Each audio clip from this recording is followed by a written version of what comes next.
Ladies and gentlemen, can we all now stand up for the national anthem, please?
Thank you very much. Can we be seated briefly?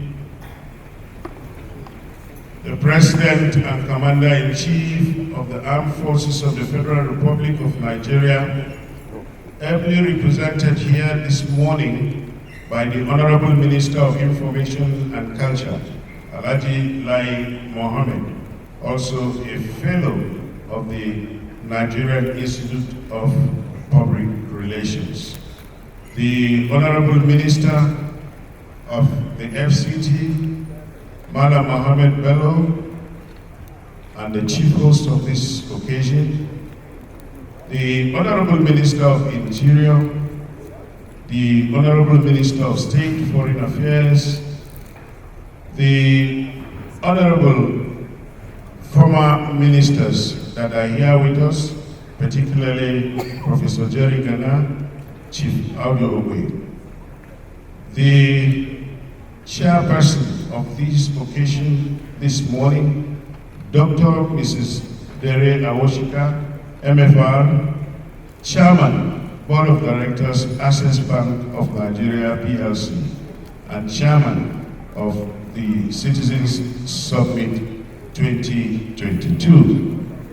The President and Chairman of Council of the Nigerian Institute of Public Relations, NIPR, Malam Mukhtar Zubairu Serajo, ACG Wole Adeniyi, Vice President, NIPR, the Chairman, National Planning Committee, Citizens Summit for National Integration, Peace and Security, Dr. Ike Nyalebu, Fellow and Member, Nigerian Institute of Public Relations, Council members of the Institute and Fellows of the Institute who are here with us this morning, NIPR State Chapter Chairman and members of their delegation, zonal coordinators to this summit, our dear distinguished resource persons and work team leaders,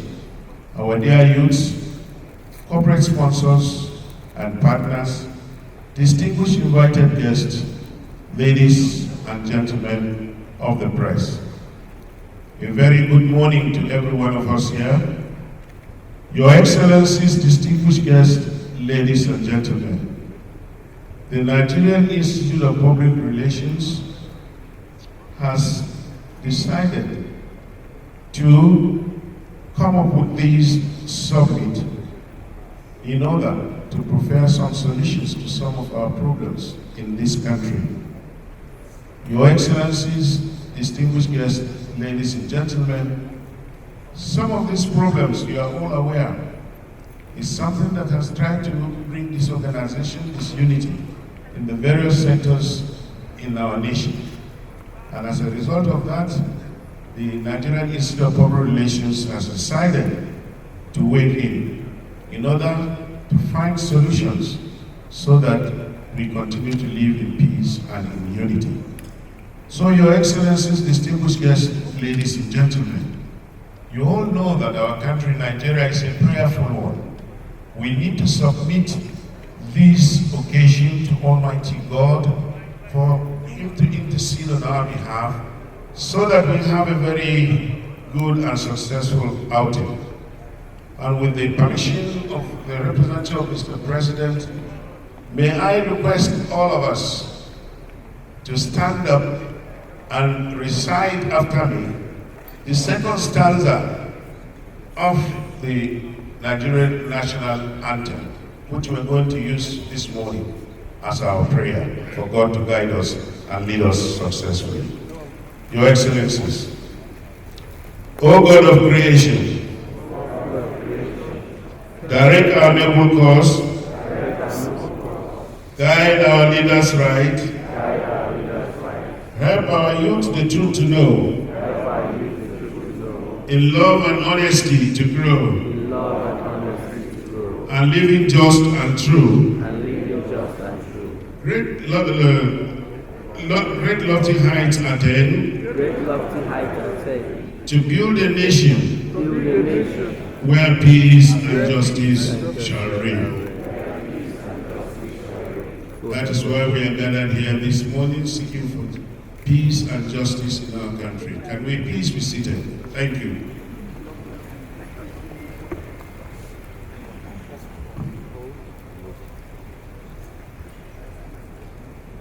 Your Excellencies, distinguished guests, ladies and gentlemen, permit me to now invite the President and Chairman of Council of the Nigerian Institute of Public Relations, in the person of Malam Siraju, to please come forward and deliver the welcome address. Mr. President. Sir. The President, Commander-in-Chief of the Armed Forces of the Federal Republic of Nigeria, ably represented by the Minister of Information and Culture, Al Hadilai Mohammed, our Chief Host, the Minister FCT, Malam Muhammad Bello, the Honorable Minister of State, Foreign Affairs, our own Ambassador Zubair Dada, the House Leader, the Chairman of the occasion, statesmen who are both former ministers and elder statesmen. These include Professor Jerry Gana, the erstwhile Commander-in-Chief of MAMSA, Chief Aldo Bay, I can see Waziri Kizuna there, Professor Anyango Anya. We are very, very pleased to have you here. And you have to pardon this youthful exuberance which has had to drag you down from Lagos. You have to do it for us because you are doing it for the country. Representatives of other ministers, representatives of CDS, Vice President, Nigerian Institute of Public Relations, and members of council, fellows of the Nigerian Institute of Public Relations, members of the Institute, our partner organizations, the 70 partner organizations that teamed up with us to organize this summit, participants, distinguished ladies and gentlemen. It is with great delight that I welcome every one of you to this Citizens Summit. We sincerely appreciate all the immense sacrifices that our esteemed guests, partners, stakeholders, invitees, Nigerians at home and in the diaspora, and very especially members of the Nigerian Institute of Public Relations have had to make this summit a reality. It is said that every society should discover its dream, either to destroy or fulfill it. Hence, Nigerians as a people should constantly reassess the focus of our dream x-ray the dynamics in the system for the continuous evolution of a better way forward to our glorious destination, since nation building is always a work in progress. Our nation, no doubt, has witnessed some serious challenges in the past few decades in the process of our social evolution and democratic consolidation. In the midst of these contradictions have been the seeming rapid loss of hope by many, especially the youth, in the promise of our nationhood. Challenging economic realities, social distrust, exclusion, weakening of social cohesion, and presently the challenge of insecurity in different parts of the country. We therefore cannot continue to fold our arms and watch as these ugly trends keep unfolding. Something has to be done urgently and now. As a professional and patriotic body, part of whose mandate and area of expertise is relationship building and mending, the Nigerian Institute of Public Relations understands the enormous task incumbent on it in playing strategic roles in achieving national development through objective scanning of the environment, identifying challenges, and constructively engaging all relevant stakeholders to try to reverse this ugly trend. With this in mind, the NIPR, with the support of our esteemed partners, came up with the idea of this Citizens Summit for National Integration, Peace and Security, which has as its theme, Reopen Conversation, Rebuild Trust. This summit is a product of research conducted by the Governing Council of the Institute to identify factors responsible for the current sad and unfortunate developments in our country. The outcome of the research revealed a widening trust deficit at three levels: between government and the citizens, between and among the various ethnic and socio-cultural groups, and generally among the citizens, as communication among them has taken a nosedive, because even where and when it happens, it largely appears to be of the violent variant. The research also revealed a collapse of core national values, citizens' despondency and apathy on issues of national development. These have tended to weaken the fabrics that have held us together as a people. The content and character of the summit are carefully designed to build national consensus, promote national cohesion, and facilitate the process that will ensure peaceful coexistence among citizens on a sustainable basis. The summit is also intended to rebuild trust and lay solid foundation for a new and prosperous Nigeria. We need not look far to see that the relationships amongst our people have broken down, resulting in mutual suspicion and diverse forms of antagonism, and driven by ethno-religious and other primordial differences that have become the face of our common heritage. Realizing that at the core of the mandate of the public relations profession is the birthing and sustenance of mutually beneficial relationships and mending them where they crack or even break down, the Institute came to the conclusion that our beloved country, Nigeria, needs more than a shot in the arm in this regard. No nation thrives and progresses in an atmosphere of hatred and distrust. The NIPR recognizes trust as a key element in nation building and the role of dialogue in societal well-being and development, and decided to take up the challenge of rebuilding the broken trust through reopening channels of effective dialogue and development-oriented conversation. It is for this reason that we deliberately chose the theme of the summit to be Reopen Conversation, Rebuild Trust. We are very much aware that the task of rebuilding Nigeria is enormous and demanding, but we are ready to join efforts with governments and other well-meaning Nigerians, individuals and corporates, to drive the process to a logical conclusion. The Institute believes that no sacrifice is too much for a nation like Nigeria, which God has bestowed with outstanding people and resources. It is for this reason that we challenge governments, organizations, and individuals to always place Nigeria first above personal and any other interests. No doubt, relationships in Nigeria have seen better days. We are all nostalgic about the Nigeria into which some of us were born, that Nigeria where we came from, what tribes we belonged to, what God we worshipped, and other primordial considerations over which no one had any control, had no adverse bearing on the way we related with one another. We always considered ourselves as Nigerians and were free to roam about and live wherever we liked. Our parents and later also intermarried and built many successful businesses, making nonsense of those divides. Unfortunately, such stories seem to have the feel of a utopia when we relate them to our children. Your Excellencies, distinguished ladies and gentlemen, the situation is not irredeemable. We have been encouraged to commence and continue this process by two factors. One, the fact that it has happened before gives us the confidence that it could be reenacted.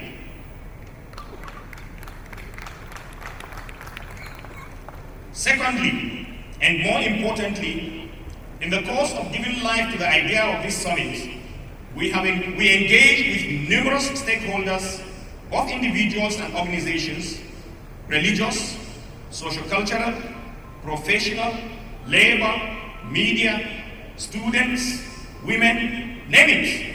And nowhere did we run into any closed door or closed mind. We were received with warmth, love, prayers of God's blessing, and a painful longing for the return of those beautiful days. The nostalgia was palpable.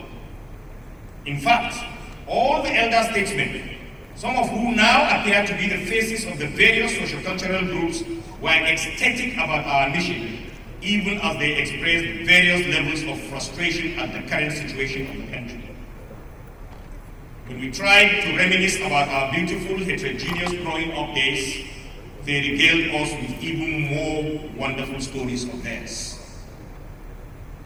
Excellencies, distinguished delegates, ladies and gentlemen, we need to have a rethink on how we have lived our lives as a people.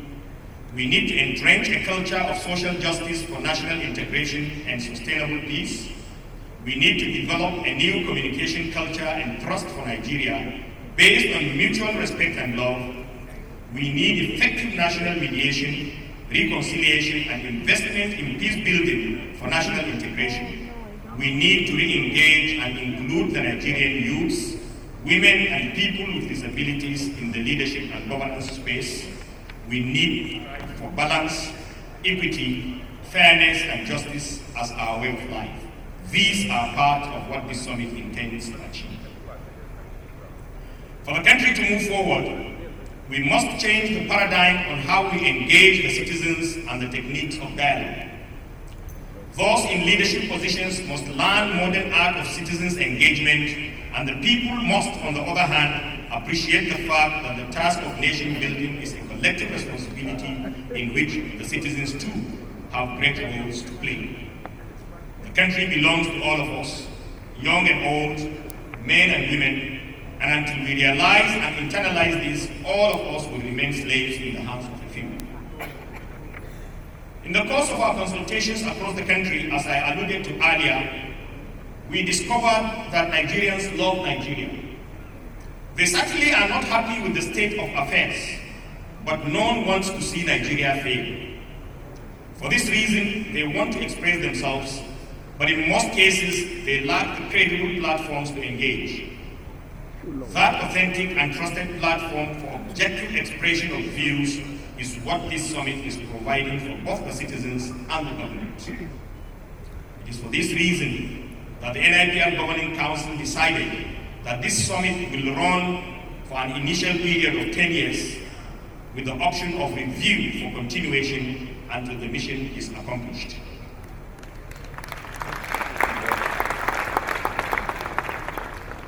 To this end, we hope that this summit will activate the process of rebuilding a new Nigeria that works, based on raising the new Nigeria,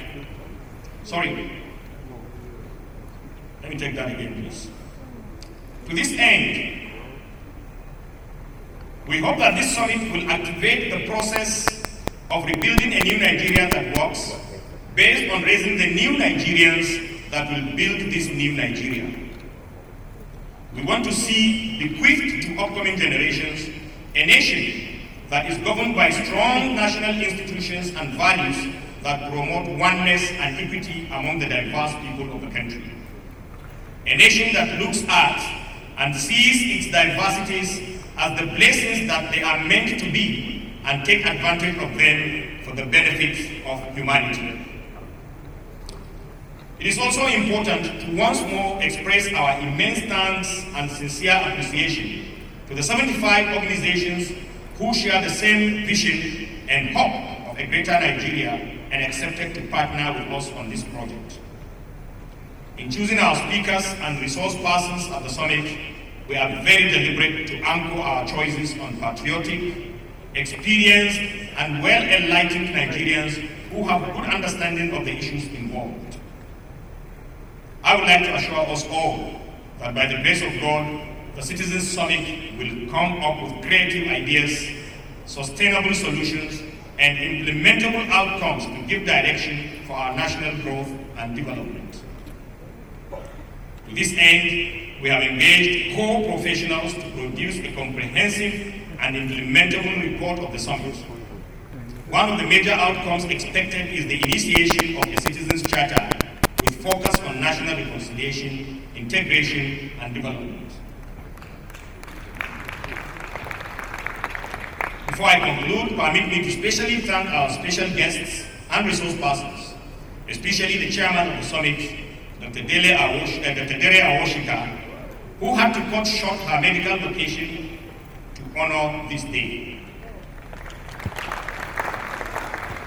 We pray that all these sacrifices shall not be in vain, and that the Almighty God will crown our efforts with a grand success.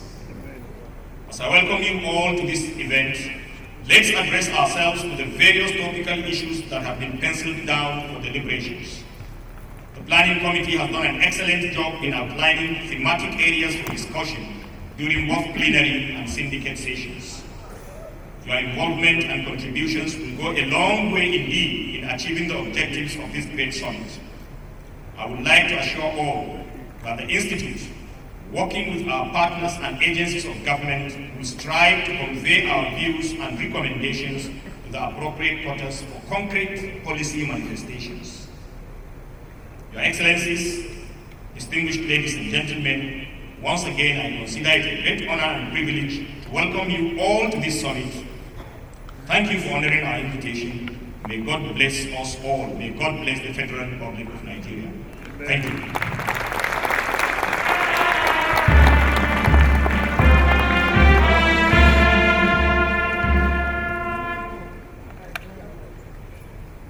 That was the welcome address by the President and Chairman of Council of the Nigerian Institute of Public Relations, Malam Mukhtar Zubairu Siraju. Can we once again put our hands together, ladies and gentlemen? Well, fellow Nigerians, NIPR would not allow this country to go down below. That is why we've decided to reopen conversation and rebuild trusts. Can we all put our hands, ladies and gentlemen, for NIPR for coming up with this? Thank you. Your Excellencies, distinguished guests, ladies and gentlemen, you know, at the end of the day, these reports will be compiled and sent to the National Assembly. We do have some leadership of the National Assembly who are here with us. We will continue to recognize them as we go along. But permit me to first of all recognize Right Honorable Alhassan Ado Dogwa, the leader of the House of Rep, who has been here with us. Honorable, you are most welcome. Your Excellencies, distinguished guests, ladies and gentlemen, I now have the honor and privilege of inviting the chairman of Access Bank in the person of Dr. Mrs. Dere Awoshika, MFR, and chairman of this summit to please come forward and give her opening address. Chairman.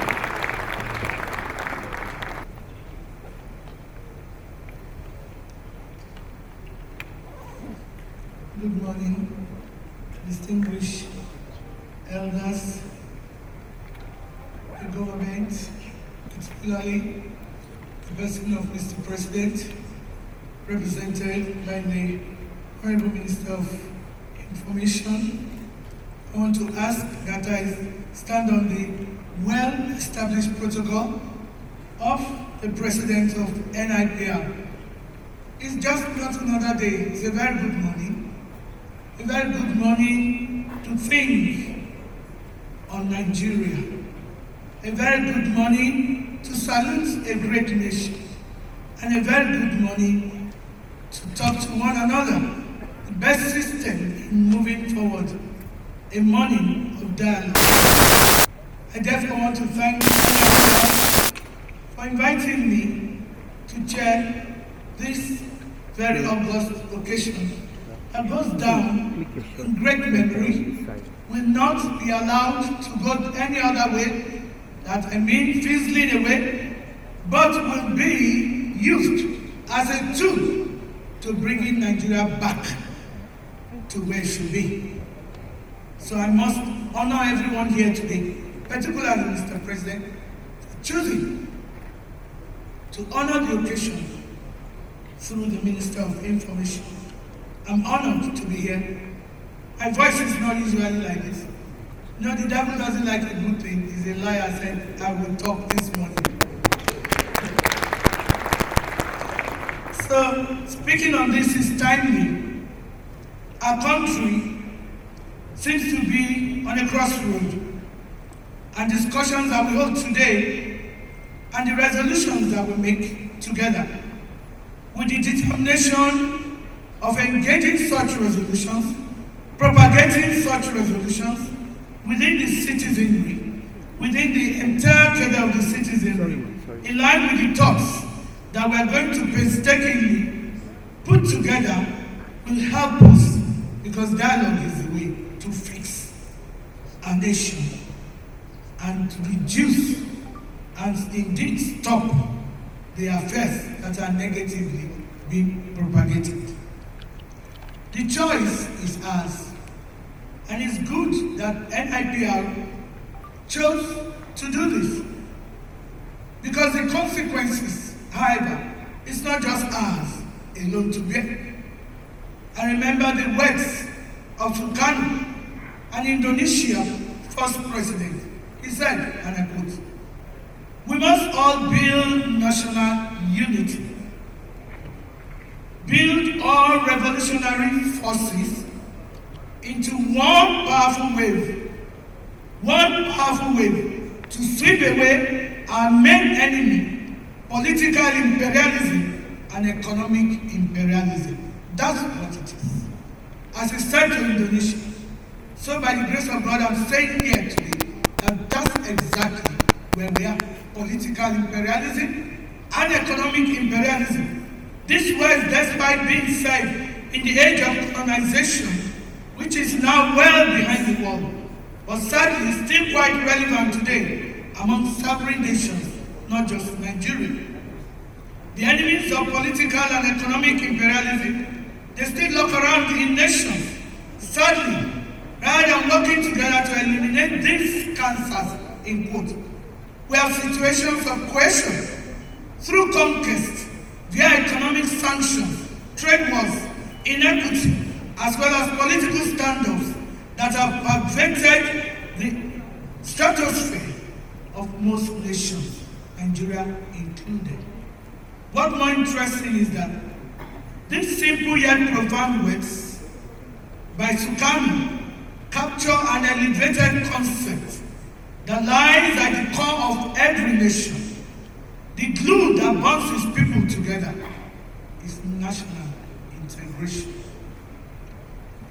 In the context of pre-colonial African countries, national integration has been a point of focus for the respective governments, especially as these countries were territorially defined by their colonial masters. Note the word, territorially defined. Eventually, becomes a rich mix of cultures, as we have in Nigeria, a rich mix of traditions, a rich mix of heritages. This, notwithstanding, can be operated and ensued as diversity in strength, as we always refer to, but we need to act it. These are the strings, the very strings that hold together rather than divide. As a policy, national integration has become a topic that continues to swirl on the tongues of governments, not just today. With national leaders striving to attain a smooth administration of distinct languages, ethnicity, religion, and culture that have been knitted together to identify as a nation. So why not? Nigeria, for context, is one that boasts of a large array of cultures, beautiful cultures, that are related nationally. And I say so. Let me divert a bit. When I was doing immunization, I was in a village in Benue State, and I heard the people talking on the veranda of their house. They spoke a language in which I picked two words that identified with my language. And I went to ask them, what is the meaning of this? It was the same thing. The same thing in my language is the same thing that they were speaking over there. What are we talking about? Yet distinct is our mother tongues, but it must not be a dividing issue. It has been well established that the territorial definition of that nation, bequeathed to us by Britain at the onset of a long list, it had fundamental problems. We are the ones to solve them. The most prominent being the issue of integrating one with another, bringing a cohesive, socio-political, a wide variety of language and cultures and traditions, with respectability unto all, bringing them together. We are to do the job, not Britain. The truth, however, is that we're not here to point accusing fingers for the problems that seem to have besieged us. Rather, to lay out concrete solutions that will drive the attainment of a cohesive socio-political atmosphere within the nation. Nigeria can be a strong nation if you and I are strong at achieving it. The significance of national integration has never been more evident in light of the various ethnic conflicts that have spawned within the nation. It's not addressed to any one particular area. For example, where I come from, the Chakiris and the rebels have been at loggerheads, but when they fought and fought, there was no way they decided to come together and be friends. From the militants in the Niger Delta, in the south of the siege of the bandits in the north, it is evident that every region seeks to be heard. Everyone wants to be heard. Every region desires responsibility and respect for human rights, which is a global phenomenon, for them to be released from the shackles of marginalization. That word must come to an end. Indeed, the necessity of implementing various structures, whether they be political, economical, or otherwise, that ensure a cohesive nation has been intensely underscored by various inter-ethnic conflicts within the country. The time now is to put everyone together, because that's where the strength lies. There are a plethora of issues that have bred the slow disintegration of the nation, and it's been slowly coming. It's been slowly coming. Pertinent is the lack of communication. Thank you, NIPR. We are communicating today. And the second side of it is a trust deficit. There are two sides of a coin: communication lack and trust deficit. One leads to the other. Between the government, as Mr. President said, and the citizens, and amongst individuals. A quick glance at the current situation of the nation tells all too familiar tale: the vigorous campaigning of politicians for political office amidst the heavy siege of insecurity over the people, while the economy declines because we are not participating to further abysmal situation. The economy of a nation is about the people. Is it any wonder that the majority of the citizens do not trust government or trust their neighbors?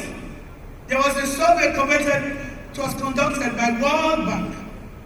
Edward Olokwere reported, and I quote, the 2019 Nigeria Country Opinion Survey conducted by World Bank asked respondents to what extent they trusted government to do what is right. And the survey produced a score of 5 out of 10 for the state government, the national, and the federal government. 5. We need to win the 50% that is left. That was in 2019. The statistics would very likely maybe worse by now. When placed on perspective, housings may have been on the rail or perceived. When this is the reality of things, definitely chaos becomes the order of the day. A unanimous stance is needed by us to be reached to accentuate national progress. Peace and progress goes together. That's one of the Nigerian crests: peace, progress, and unity. We must not sing the national anthem and forget on what is on the crest that makes the nation Nigeria. A unanimous stance will be reached through this forum, I believe. Unity becomes a costly virtue, and as everyone is tugging at each other in a bid to survive, because survival is the game, it becomes a survival of the fittest. Words no longer hold much weight, and dialogues than much becomes harder. But we believe that from now, if we have agreed and we believe that there will be a consensus, that we must talk, we must dialogue, we must have respect unto one another. We need to leverage every tool on every sector to foster national integration, the crucial role the economy needs to play for one and the other to foster national integration, because poverty is not good for it, has thoroughly been undermined in a country where the economic resources are scattered across the various regions. There's a depth of regulations and regulatory bodies that will aid the movement of goods and services.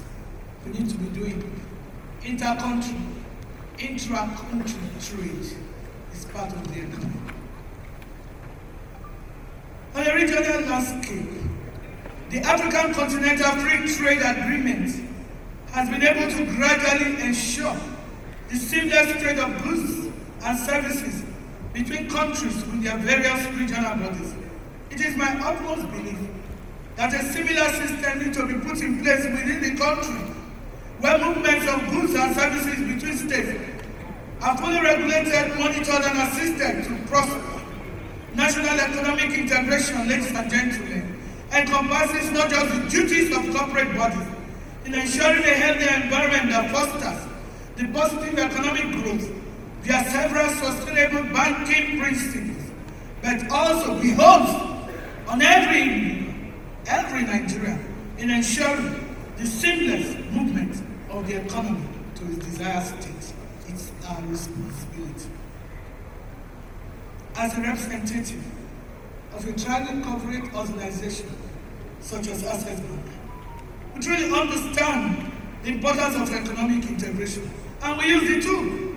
We believe that the road to integration, where sustainable economic measures and physical infrastructure are key pointers that will significantly increase our chances of integrating the nation as a whole. Where the number of people living is less than $1.90 daily, significantly reduced through economic measures, This will directly affect the rate of crime and insecurity that threatens the country. So we need to reduce the number of robberies, we need to reduce the number of kidnappings, whatever that is evil in our society.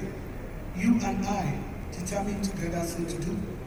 The role of the economy cannot be underplayed, in that it is interrelated with every other sector, whether it be education, health, or otherwise. This is why improving the economy of Nigerian ties is at the heart of ensuring national integration. It will bring peace, it will bring security, it will bring unity. It's equity, it is justice, and it's peace. There's a lot that can be achieved when conversations and actions jet towards national unity. It's encouraged and implemented, and I know the word implemented by everyone. However, the ball is in our court. We hold the power to positively steer the affairs of things. The overriding goal of national dialogue is to promote peace, unity, reconciliation, and a shared sense of identity. All critical elements of sustainable peace and all in short supply in the Horn of Africa.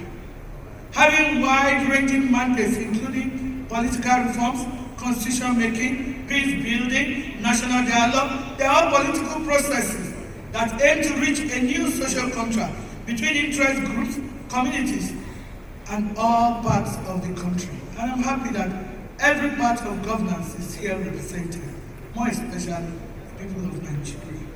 Such dialogues, they have recently gained traction as vital instruments of peace transformation all over.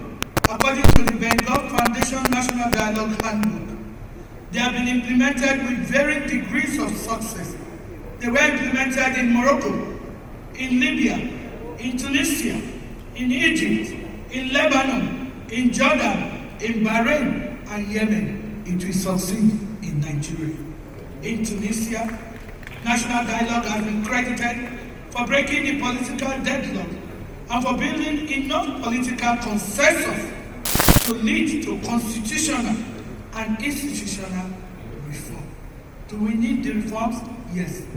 Do we need them first before understanding? No. Do we need to come together? Yes. Do you have a role to play? Yes. All of us, citizenry of Nigeria, the ball is in our court. Not just for us, but for those after us. Thank you, and may God bless you.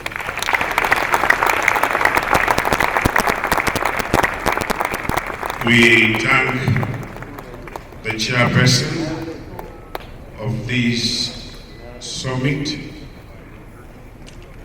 Dr. Mrs. Darren Owoshika, MFR and Chairman, Access Bank. She spoke like a mother, a grandmother, an economist, and at the same time, somebody who is very concerned about the unity and progress of this country. And we once again, ladies and gentlemen, quickly put our hands together for her. Thank you very much. Thank you. Your Excellencies, distinguished guests, ladies and gentlemen, a very quick one. The former Deputy Senate President and the present Majority Leader, Senator Professor Robert Ajayi Boniface, also leader of the National Integration Forum, is here with us. Sir, you're most welcome. We will continue the recognition, but you know time is not on our side. May I, at this stage, just ask my colleague to quickly do the recognitions before we now call on the next speaker. Excellencies, distinguished ladies and gentlemen, I will just take a few of the recognitions, and as we continue, we will recognize the rest of us.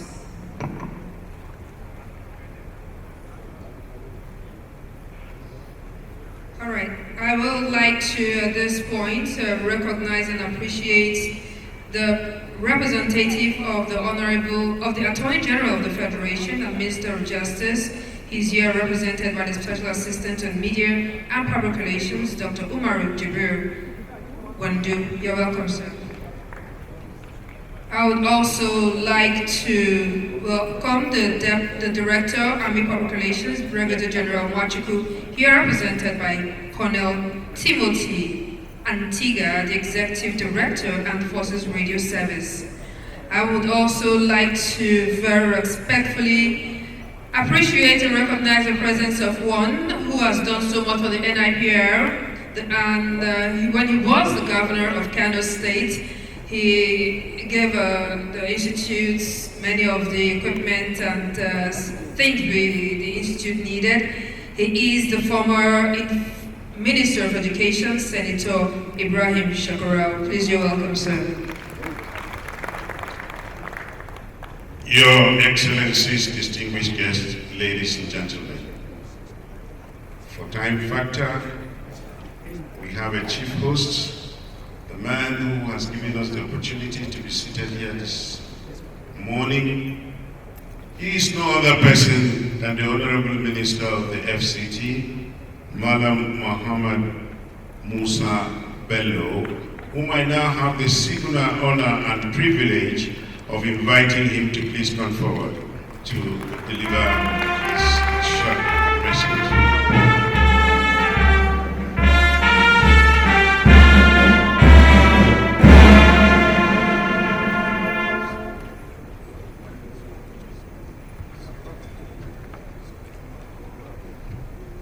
Your Excellency, President of the Federal Republic of Nigeria, President Muhammadu Buhari, ably represented by Alhaji Lai Mohammed, the Minister of Information and Culture, Senator Professor Robert Ajayi Orofus, the Deputy Leader of the Senate, and all the senators present here today, and the Right Honorable Al-Hassan Ado Logwa, the Leader of the House of Representatives, and all members of the House of Representatives present here today.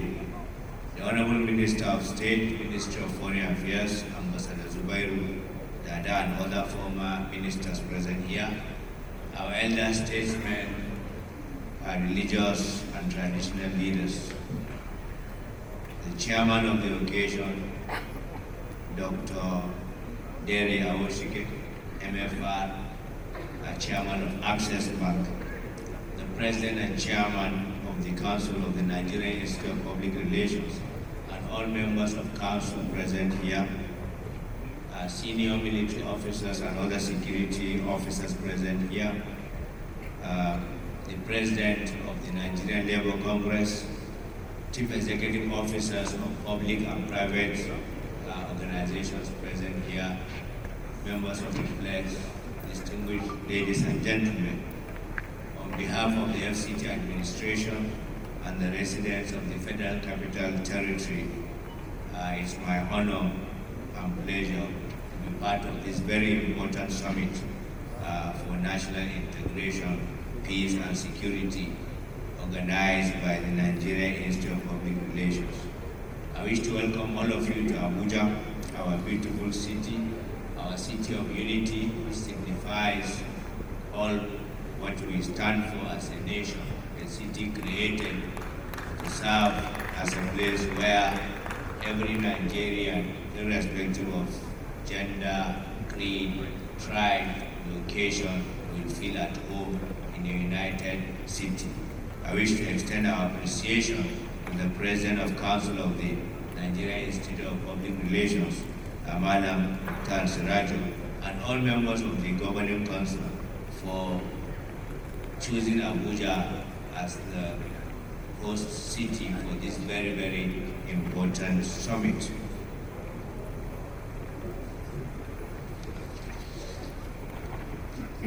Distinguished ladies and gentlemen, there is no doubt that we as a nation are facing a lot of challenges as we slowly, gradually, but surely develop as a nation that is united. A lot of these challenges have been mentioned by previous speakers, and I'm sure during the course of this summit, most of them would be explained critically so so that solutions will be preferred. These challenges, as daunting as they may seem, are certainly not insurmountable, and it's common knowledge that the administration of President Muhammadu Buhari has displayed a strong and unwavering commitment in resolving them, particularly in our indivisibility as a nation. As public relations experts and perception managers, the NIPR is in the best position to push forward this approach of uniting us, identifying the factors that divide us so that we will be able to surmount them and move forward as a nation. And I have no doubt that during the course of this summit, the Institute will be able to provide solutions so that public officers and leaders in the entire strata of our community and nation will be able to implement what you will recommend. At this point, it's my honor once to welcome you all to Abuja, and may God bless us all. Thank you.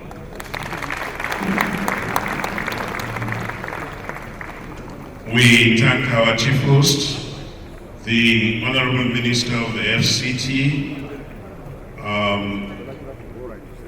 Madam Mohammed Bello, who has just spoken. Mohammed Bello, may I say a very big thank you to you for the very good things you have done for NIPR. You were reported yesterday by the President to council members as to what you have done and what you have decided to do. So we want to thank you that NIPR will very soon begin to have a very big edifice in Abuja, and we do hope that will materialize during your tenure. Your Excellencies, distinguished guests, ladies and gentlemen, I think the applause is not enough. Can we give him a very, very big applause? Thank you. Your Excellencies, distinguished guests, ladies and gentlemen, I have always said time is not on our side. The representative of Mr. President has another assignment, official assignment, which is coming up in the next 15 minutes. So with your permission all, and with the permission of the organizers, if you don't reject it, permit me to now invite the representative of Mr. President in the person of the Honorable Minister of Information and Culture, Alhaji Lai Mohammed. He's a household name. He doesn't need any formal introduction. He's a fellow also of the NIPR because he had served before as the Public Relations Officer at the Nigerian Airports Authority before he invited into so many other things. So, Mr. President, Rep, Your Excellency, the Honorable Minister of Information, I now have the singular honor and privilege of inviting you to please come forward and declare the President's speech. Thereafter, you declare the summit open, after which, from there, we'll take off again. Mr. President.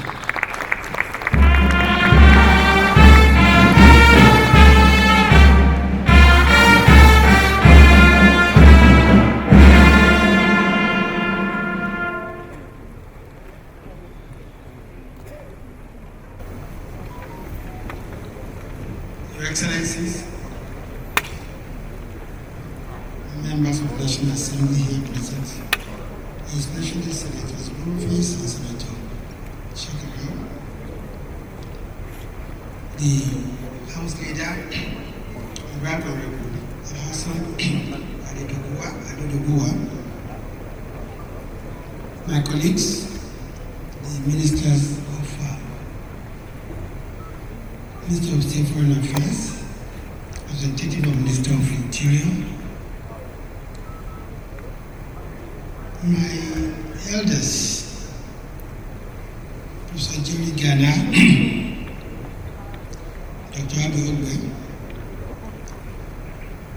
and all the heavyweights here present, the Waziri Katsina, I will please ask you to please permit me to adopt the already very expertly established protocol by the MC. I bring you the warm greetings, support, and goodwill of the President,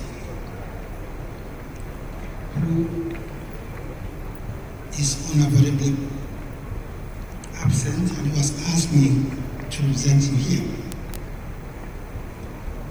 I want to most sincerely commend the Nigerian Institute of Public Relations, NIPR, of which I'm a very proud fellow, for organizing this event, Citizens Summit on National Integration, Peace and Security.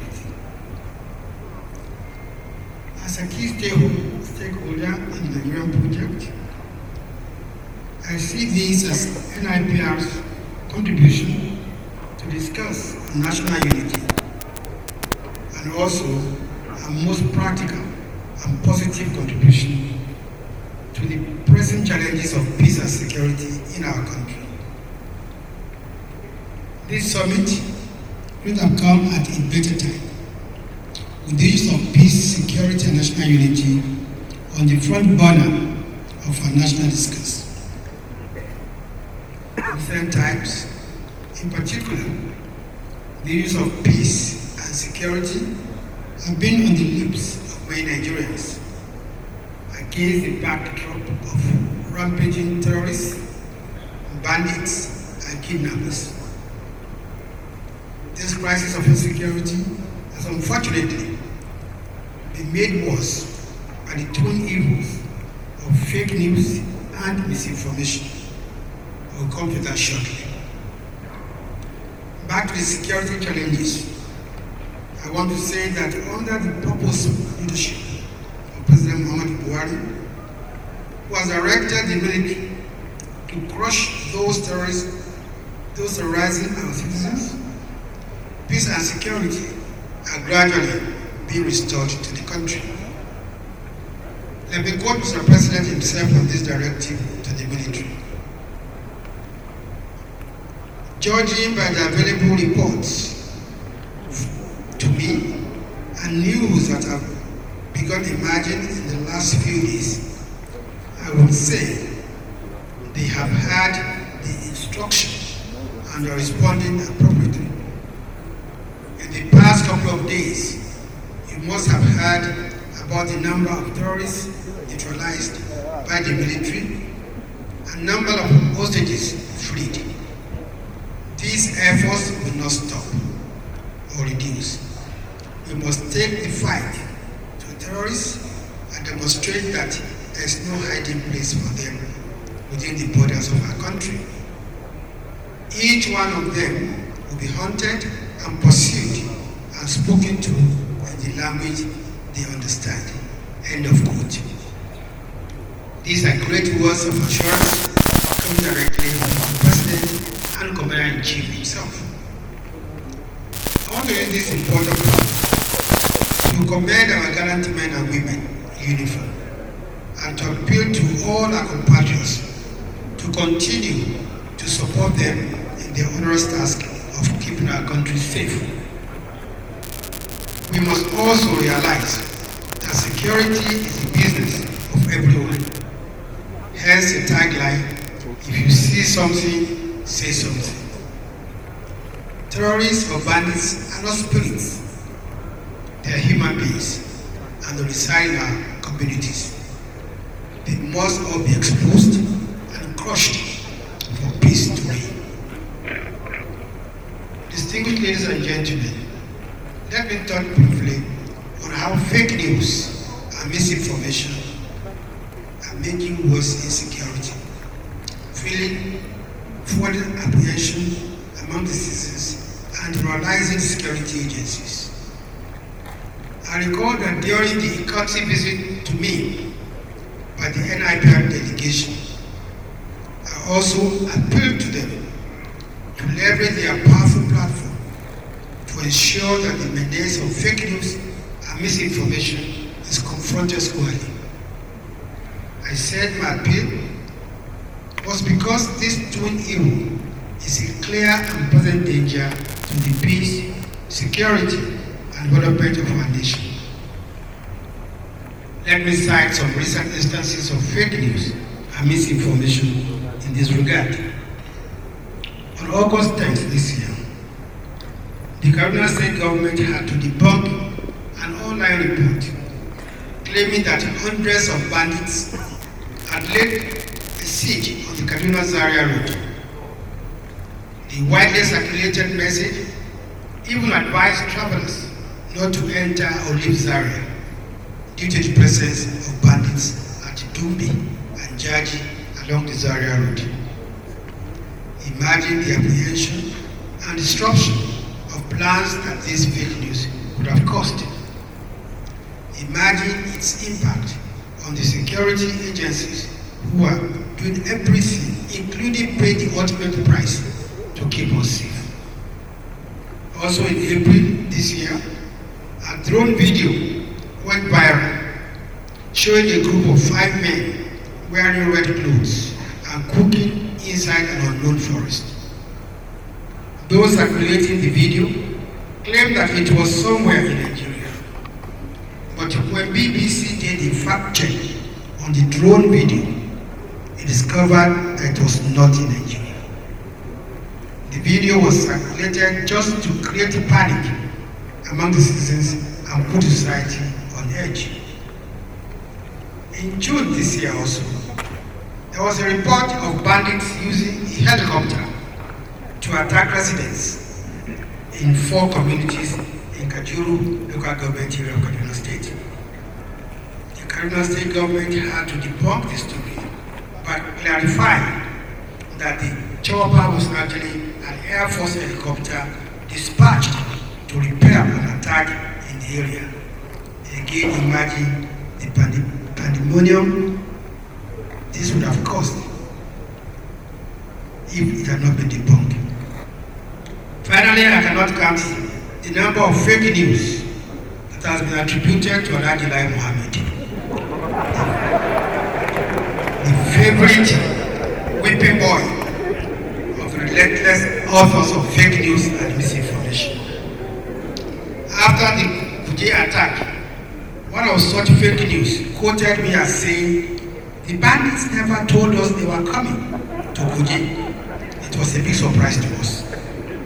As silly as this sounds, you will be shocked that some people still believed and shared it on social media. This plague of fake news, we saw it coming a long time. As far back as 2017, we decided to tackle the challenge of fake news and misinformation. That's where we devoted the entire National Council on Information to this issue. We then followed up by launching a national campaign against fake news and misinformation, after which we embarked on a nationwide advocacy campaign to media establishments. We have also reached out to the various social media platforms like Facebook and Google in order to work with them to curtail the spread of fake news and misinformation. In addition, we've embarked on the reform of the broadcast industry, especially to stop misinformation and hate speech at the nation's broadcast stations. I'm glad that many CSOs have taken up this challenge of tackling fake news and misinformation, just like I am delighted that a number of newspapers have set up fact-checking desks.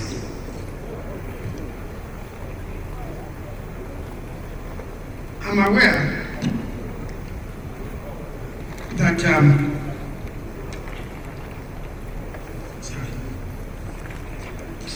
I'm aware of the the efforts that have been taken by the NIPM in particular to use this platform to bring to the front burner the issue of security and peace. However, without also devoting a lot of time to the fight of fake news, we will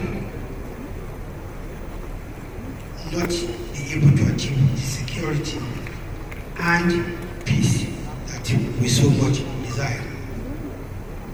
I want to once again surrender this short presentation. I want to once again commend the organizers of this event for their patriotism. I hope the outcome will be widely disseminated for the benefit of our people. I want to assure all Nigerians that just like this administration has put the seemingly intractable farmers and herders crisis under control, it will also successfully tackle the terrorists and bandits who have been putting their knees on the necks of our people. As our security agencies put them on the run, they will no longer be able to carry out their deadly attacks as well as kidnappings. Peace and security will return to our country and our unity will be strengthened. I thank you all for your kind attention while I await the organizers to permit me to unveil the logo of this summit. I thank you very much.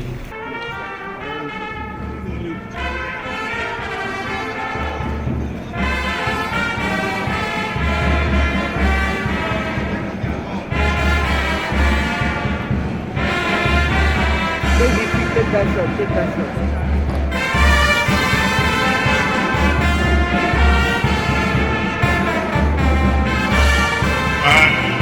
Can I have your attention? Can I have your attention?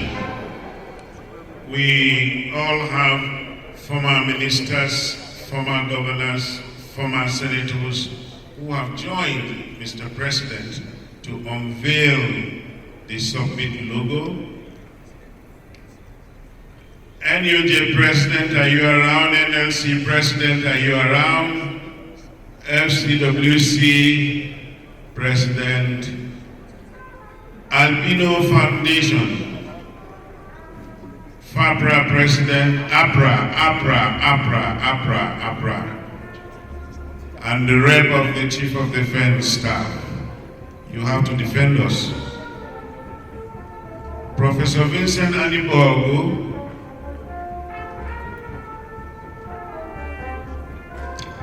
please, if they are all there now, we would ask the Honorable Minister to once again, can they please, just a minute, we need the logo unveiled for the second time. Representative of the Chief of Air Staff, Edward. Representative of the Guild of Editors, are you here? President of the Guild of Editors.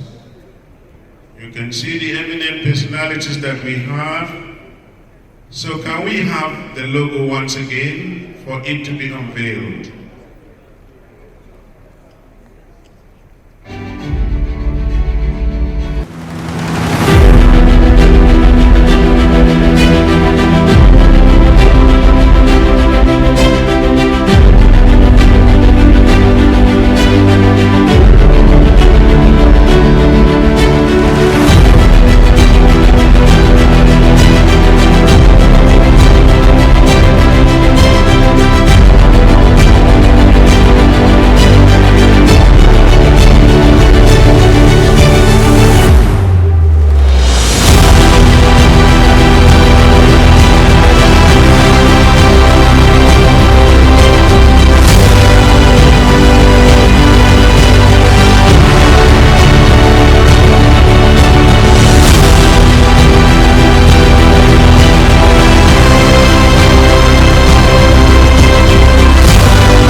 they take their seats, I would like to quickly make some quick recognition. I'd like to recognize the Chief of Defense Staff, who would really have loved to be here in person, but for some official matters, he's here represented by Rear Admiral Ayabanjo, the Chief of Defense Civil Military Corporation, Defense Headquarters.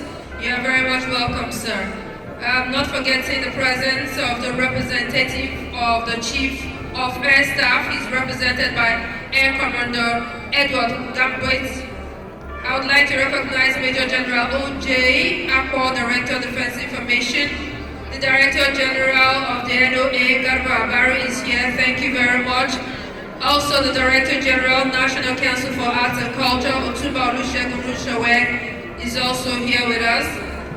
Would like to appreciate and recognize the presence of the President, African Public Relations Association, Yomi Badejo Okunsoya, Fellow of the NIPR, is here with us. President NUJ, Chris Isiguzo, is also here with us.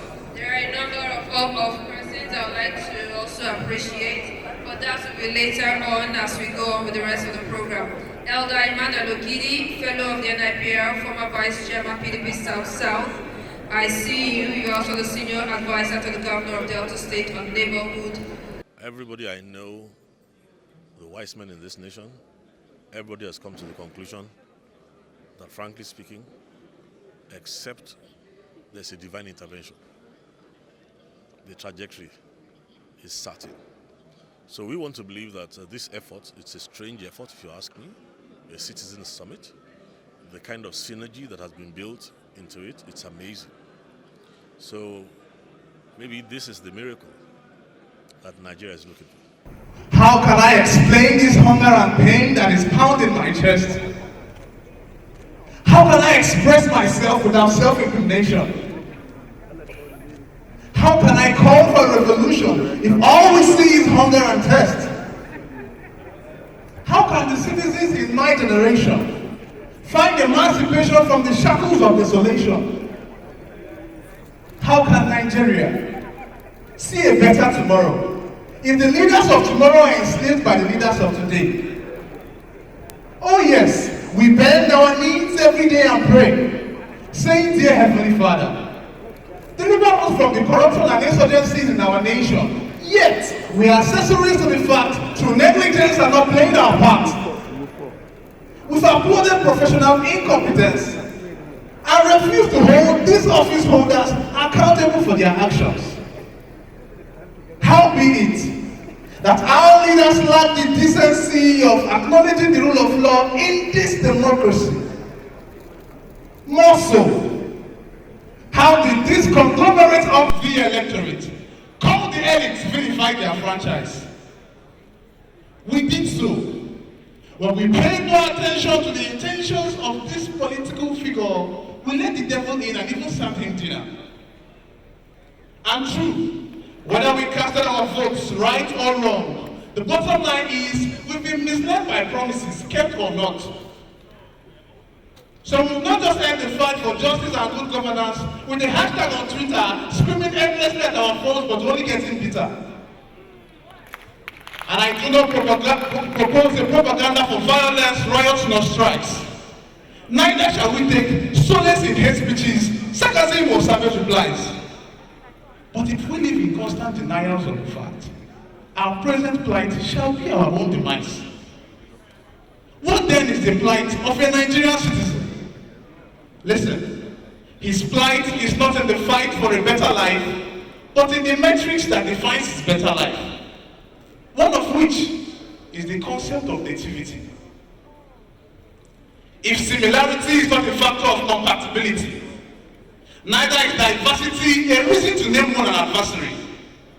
If at the sound of a name, or seeing an appearance, prejudice is found in our reflexes, then we are still slaves to the limitations of tribalism. If so, nativity is defined as the occasion of one's birth, or the process and circumstances of being born.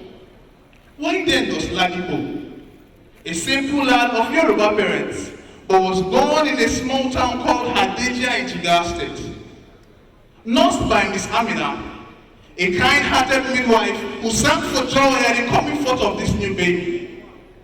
Why does Ladipo, whose best food is Danwake, speaks Hausa fluently, and his best friend is Lawan, not identify as Hausa, nor the system recognize him as one? The question I ask is why? Because above the smallness of tribes and ethnicity, we all should bear one single identity, which is our nationality. Because whether we hail from north, west, east or south, we all are green, white, green. We all are Nigeria. God bless you, and God bless the Federal Republic of Nigeria. Thank you very much.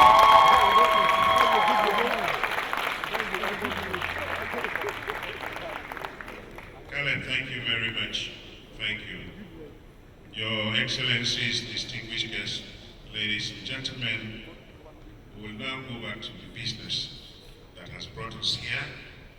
And as such, you recall when the president of NIPR, Malam Mukhtar Zubairu Siraj, was making his speech, he spoke about the zonal meetings that were held, the meetings where the views of Nigerians were collated.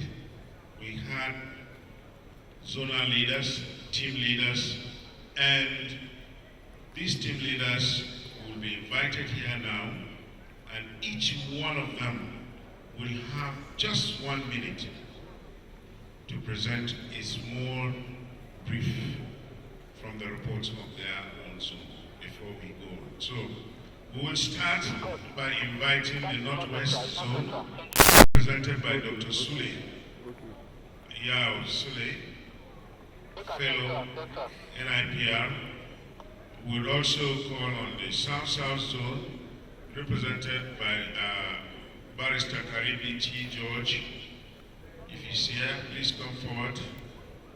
We will have the North Central, represented by Barrister Harun Audu, but he has sent words to say Joe Ari will be presenting on behalf of the North Central. So if Joe Ari is here, please come forward. We also have a report from the Northeast Zone, Alhaji Kabiru Ibn Muhammad, but that report will be taken by the Bauchi representative. We have a report from the Southeast Zone, Chief Uche Udediba will be presenting that on behalf of that zone. Then Southwest Zone, Ford Zumba is presenting the Southeast Zone report. The Southwest Zone is Royal Highness Dr. Adetayo Hashraf or Mrs. Nkechi Balogun. Then the Diaspora Zone, we have Mr. Joe Eta. Please, if you're here, come up. You have just 1 minute to do that. Thank you very much. Not.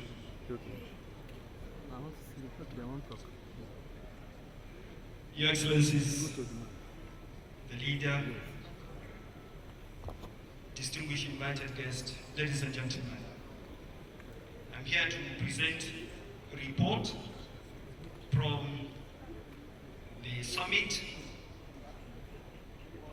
from the Northwest Zone of the country held in Kano at the Coronation Hall of the Government House, Kano. Due to time factor, I will go straight to some of the recommendations of the report.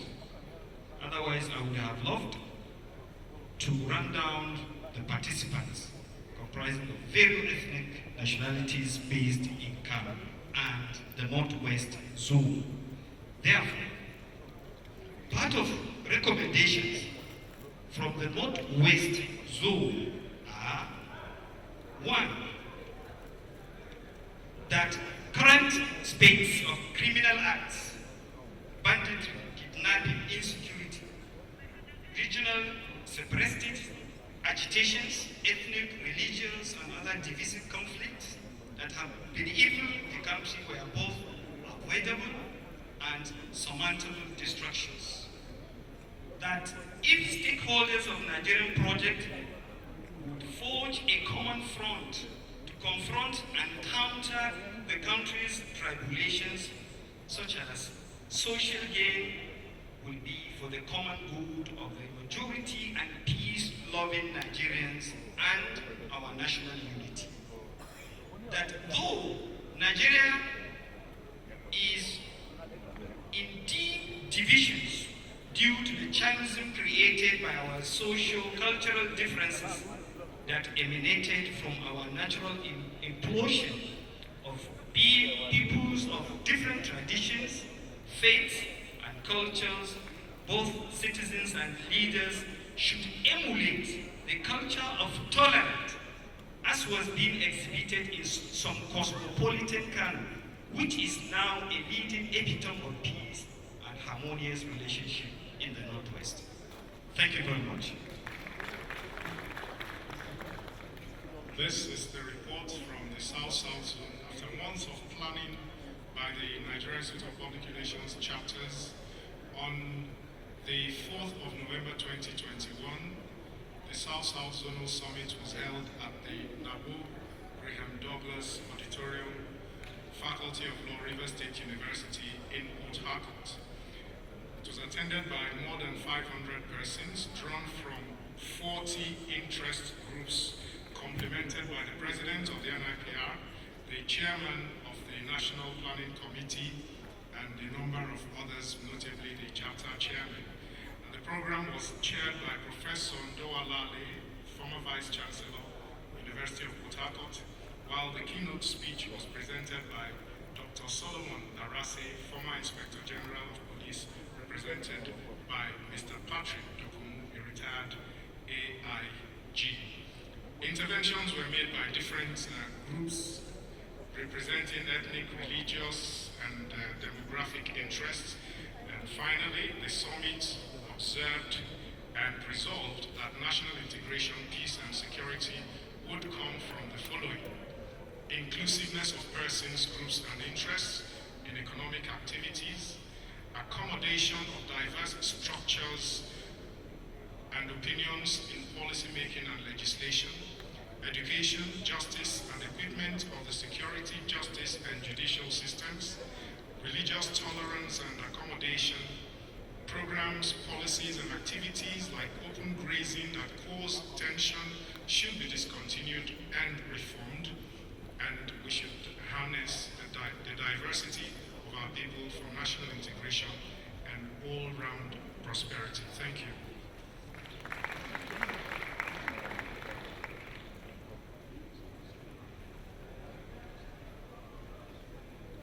I present North Central to you. Thank you. My name is Honorable Yakubu Dati. I'm presenting the report from the North Central. The event took place in Jos and was highly attended by a cross-section of critical stakeholders. It took place on the Tuesday, 16th November 2021 at the Eliel International Event Center, in Jos. It had a high representation from the civil society, the media, and also the critical stakeholders. The North Central Zone is one of Nigeria's 6 geopolitical zones made up of Plateau, Nasarawa, Kogi, Niger, Kwara, and Benue State. It is considered the Middle Belt region, and that was why even the discussion was quite timely. The theme of the national dialogue was reopen conversation, build trust. At the end of the day, a communique was drafted and submitted for this dialogue. Thank you very much, and God bless. Thanks. Northeast, may I introduce Northeast? Thank you very much. Distinguished ladies and gentlemen, good morning.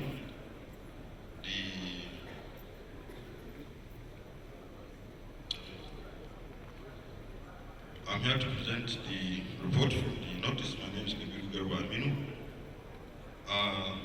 The event took place at the Federal Polytechnic Bauchi on the 3rd of March 2022. It was chaired by His Excellency Ambassador Jibrin Dadachinade, the Executive Governor of Bauchi were there. As partners, we had over 20 organizations that attended and made several recommendations.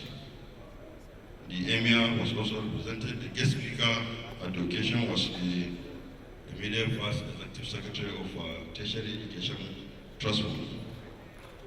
After all the observations made, the recommendations, at the end of the event, we had 6 recommendations. Out of the 6, I will just read a few for the sake of time. The first recommendation was government should, as a matter of urgency, to sustain any industries in order to engage youth, because it was observed that part of the problems were the issue of unemployment. So with the coming up industries, unemployment issue will be reduced. It was also observed that in Nigeria we have laws, but the enforcement is another problem. So laws should be reviewed to reflect national integration and ensure equal expectation and justice to all and sundry. Recruitment of police and other security operators should not be allowed in the hands of few, but it should be based on recommendations from communities. For peaceful coexistence to be actualized in the country, Nigeria should respect each other's base and tribe.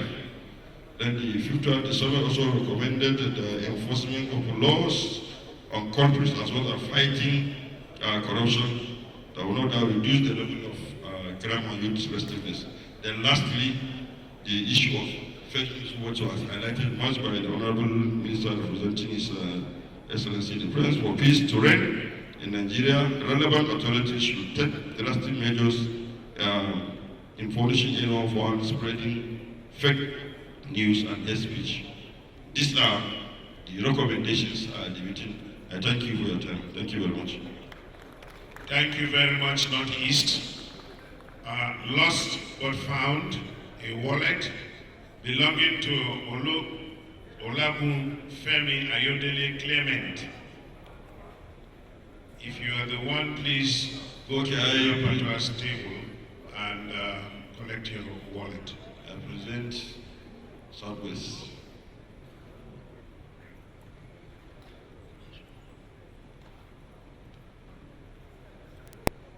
Thank you very much.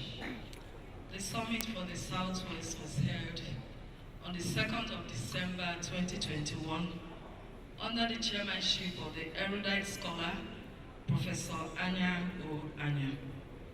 At the end of the summit, we came up with a 30-point communique, but because of time, I'll just read about 5. One of the points highlighted was that peace is central to national growth and development, and it must start from the home and cascade down. National integration is unattainable without peace, and that there cannot be an enduring democracy without peace. We need to practice real democracy and not adulterated democracy. There is need for inclusivity. There are staggering statistics of out-of-school children. For instance, we need to encourage the youth to come to the public sphere instead of silencing them. The summit also recommended investing massively in young people to create the desired future for the Nigerian nation, especially if the problem of insecurity is to be tackled. The summit further enjoined the youths to stop lamenting on the social media, but be ready to engage. If the young ones want the country they desire, they should register to vote, because political recruitment is critical, especially now that there is a shift towards transparency in the electoral system with the use of technology. It was re-established that the nation's foundation is faulty. Hence, there is urgent need to address the foundational challenges of the nation. Finally, going forward, the Southwest Summit recommended that the media should partner more with PR practitioners in their reportage and promote reportages that are driven by patriotism and the desire to build a nation other than engage in destructive reportage. Hence, journalists are advised to embrace the tenets of development journalism. The media are also being advised to be conflict sensitive in their reportage, whereas government officials should realize that journalists are not in the business of public relations. Journalists must also exercise restraints in what is dished out to the public in order not to inflame the polity. The summit posited finally that Nigeria is a country in need of citizens, going by the great dissatisfaction that comes out of lack of shared values.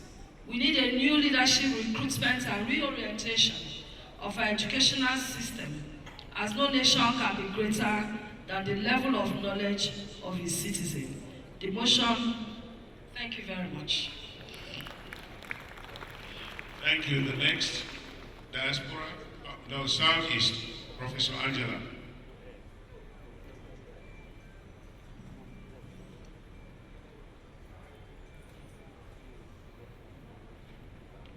Thank you so much. The Chairman, ladies and gentlemen, please do permit me to stand on already established protocol. This is the report of the Southeast Zone Citizens Summit for National Integration, Peace and Security in Nigeria, organized by the Nigerian Institute of Public Relations, Southeast. The summit held on Tuesday, November 30, 2021, at the Ifeanyi Ugwuanyi Auditorium of the Enugu State Club. Participation. 250 people participated in the summit. Names and telephone numbers were recorded. They were drawn from all walks of life. The security agencies were fully represented, and the state chapters were fully involved in the summit. The host chairman, the host governor of Enugu State, chairman of the State Traditional Rulers Council, were all represented. It was unfortunate that there were no representations from the other state governors in the Southeast. No financial support as well came from them. Not even a goodwill message. But one of our Senator Osita Izunaso of Imo State was the chairman of the summit, and he gave a very powerful speech. Our chairman of council, Marcus Byron Sirajo, was in his elements as he addressed the gathering, while the chairman of the National Organizing Committee, Dr. Ikede Liaku, spoke of the significance of the summit. Chairman of the Zonal Committee, Chief Uche Ndedibia, had earlier welcomed all participants. The summit had two keynote speakers, Professor Sonny Udeze of Enugu State University of Technology and Professor Agugib Ago-san. Our discussants were Professor Uche Gogugu, Dr. Eze Anikeze, and Dr. Ifeanyi Okonkwo, while the moderator was Professor Eman Uwamalam. Problems. It was not easy for the planning of the summit to take off, ranging from venue to finance. Dr. Negian, however, gave us a loan in addition to a handsome loan. Also, Senator Osita Izunaso and the 5 state chapters and 4 those members also made personal contributions, and some members of the zone also made some financial contributions. Before we left Enugu, our president paid a courtesy to the BG of Ohaneze Ndigbo, who was indisposed but ably represented by the National Publicity Secretary, Dr. Alex Obonia. Conclusion: it was agreed that for our objectives to be realized, the marginalization of the Southeast should stop, that the principle of federal character must be strictly adhered to, that there should be devolution of power to both state and local governments, that there should be fiscal restructuring with history, reintroduced in the school curriculum, that the security agencies be strengthened materially and salary enhanced, while education funding should be stepped up. We remain grateful to all members of the committee for their commitment to the success of the assignment. They showed loyalty and trust to the Institute. We remain grateful to you all, and we pledge to continue to support the Institute in all ramifications. Thank you so much. Thank you, Southeast. Thank you, Professor Angela. Now we have the diaspora, and Mr. Joita will do the presentation. Your Excellencies, distinguished guests, ladies and gentlemen, we did not restrict the dialogue to only our citizens in Nigeria, but our citizens also in diaspora. This is to tell you that we really went around. So he is going to present the report on behalf of members of the diaspora. Joe. Yeah, thank you very much, AMC. My name is Joe Ita. I was the chairman of the Diaspora Relations Committee. You'll agree with me that this is an exceptional and unique committee zone. First, because there was no chairman. And then we had to move around all the 7 continents of the world to come together and then have this Diaspora Dialogue Conference on June 19th, 2020. Deploying all the things to do with the media, the new media, we were able to do the conference, and then we came up with a communique, a 14-point communique. I will not go through all that, but I will highlight the challenges that came out of this. The diasporan realized that they are faced with numerous challenges in both their resident countries and any time they are here in the country. This includes frustrations through the inability, delay, and high cost of acquiring or renewing their international passports. Disrespect for Nigerian passport, which in itself is a revered national symbol. Poor treatment due to perceived bad image and reputation arising from few depraved Nigerians abroad. Having to cope with accompanying stress of brain drain syndrome because they are living outside and refusing to come here, complaining of lack of infrastructure, poor governance, insecurity, poor working conditions at home.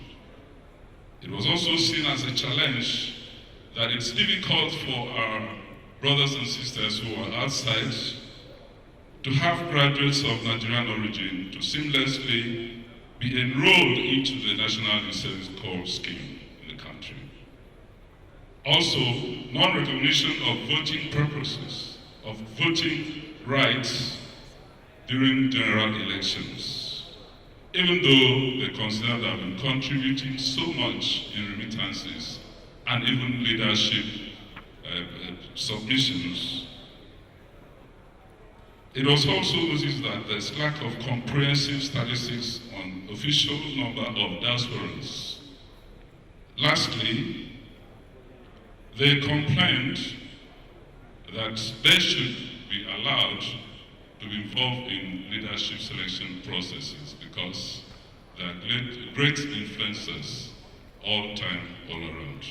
So diasporans wish that these issues be looked into and resolved amicably, because these are all the indices for which Nigeria is rated outside the world. It affects the image, reputation, and perception of Nigerians in the Community of Nations. They therefore thanked NIPR for giving them the opportunity to have their inputs, their contributions to what should affect Nigeria and Nigerians.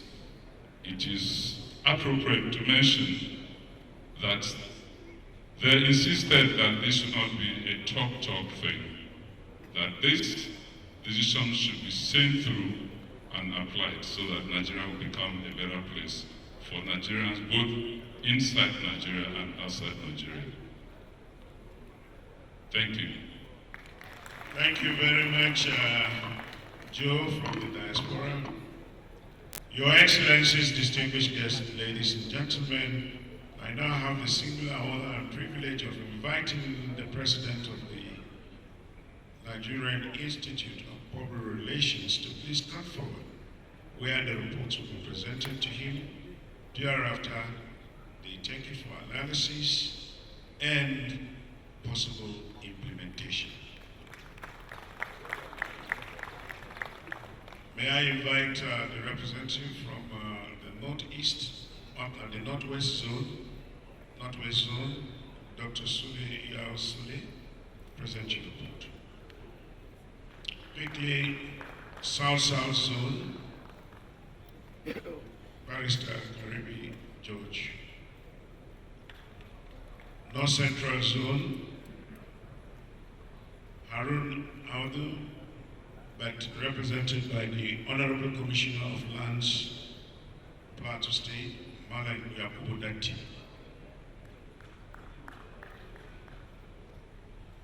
Northeast Zone, Kabiru, please. Southeast Zone, Professor Angela.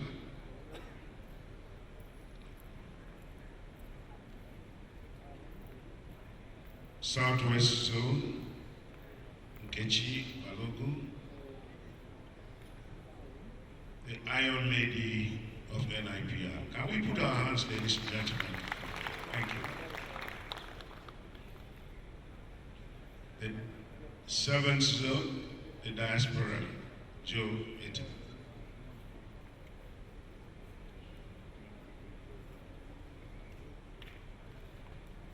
May I now invite you all to join the President for a group photograph, and thereafter you take your seats. Thank you.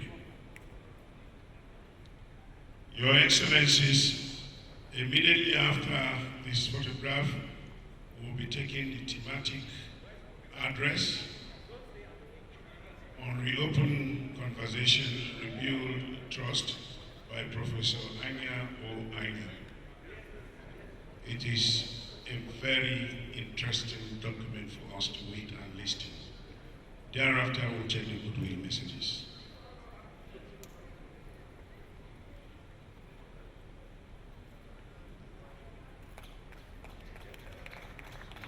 The Rapporteur General, Dr. Abela, please come and collect the report officially because you put them together. Where are you?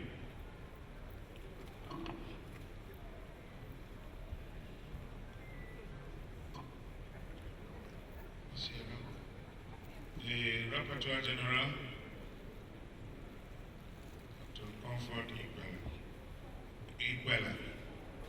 Ukwela.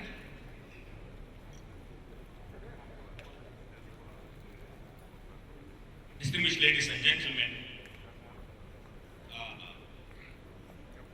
it's my pleasure to have received these reports from the geopolitical zones, including the seventh one, which Joeta said I should tell this gathering that it was held in the air.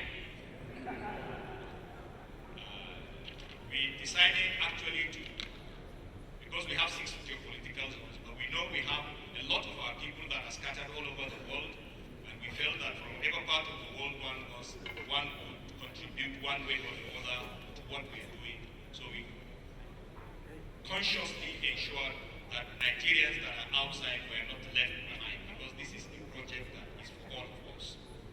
So it's my pleasure to present these reports to the Rapporteur General for this summit for compilation and further necessary action. The Rapporteur General is Dr. Comfort Ukwela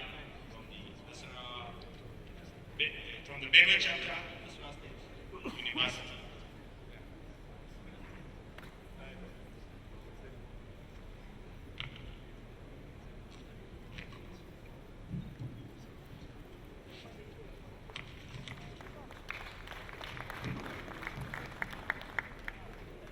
Thank you, Mr. Peter Dalla.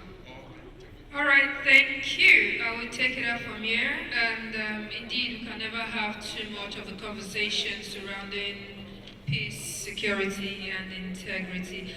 In a short while, we'll take our interlude. I hope the NPL leadership ambassadors are ready to take our next music interlude.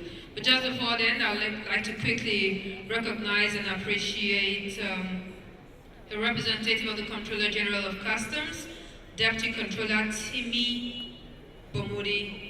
I'd also like to recognize the representative of the Inspector General of Police. I'm talking about the first PRO, Muyiwa Adejobi, National President, National Council for Women's Societies of Nigeria, Hajia Lami Adamulau is also here with us. Thank you very much and welcome, ma'am. Rivers State Commissioner for Information, Pauline Usinsirim, member of the NIPR, is also here with us. I will say thank you and welcome.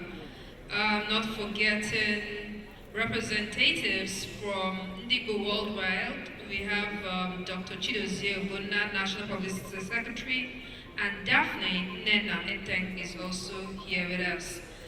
I would also like to recognize Engineer Oladimeji, President Osun Indigenes. I see you, I sight you, and I say you are very much welcome here today.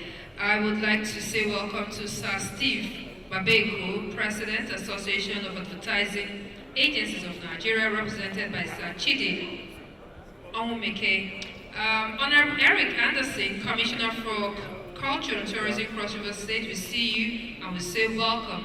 Honorable Mrs. Esther Bassi, Executive Chairman, Calabar South Local Government Area, Cross River State, thank you for coming.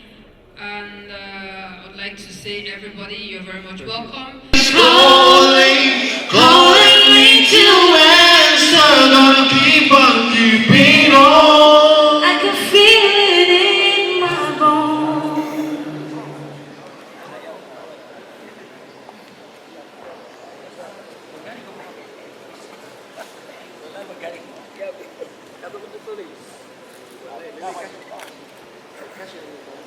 Here we stand as a people with one song, with one voice, we're a nation undivided and born.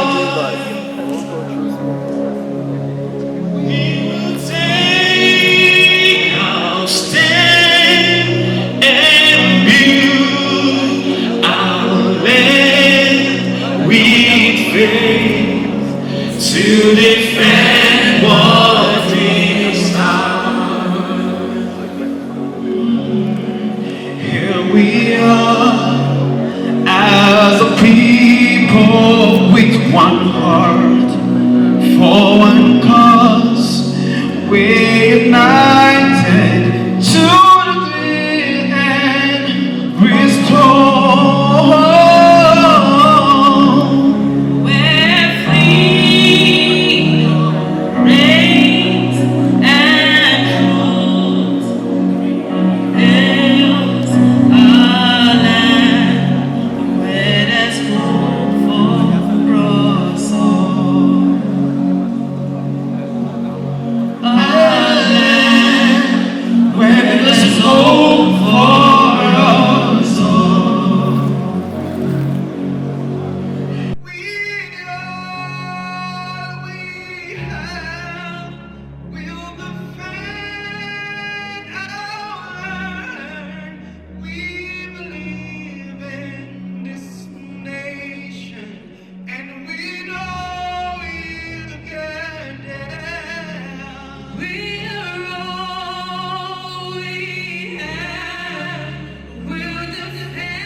So we are many people, different tribes, different songs.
the will and voice, to serve Nigeria with all my strength, to defend our unity, and uphold our honor and glory.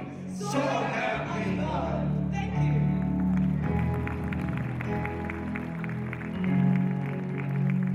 Thank you.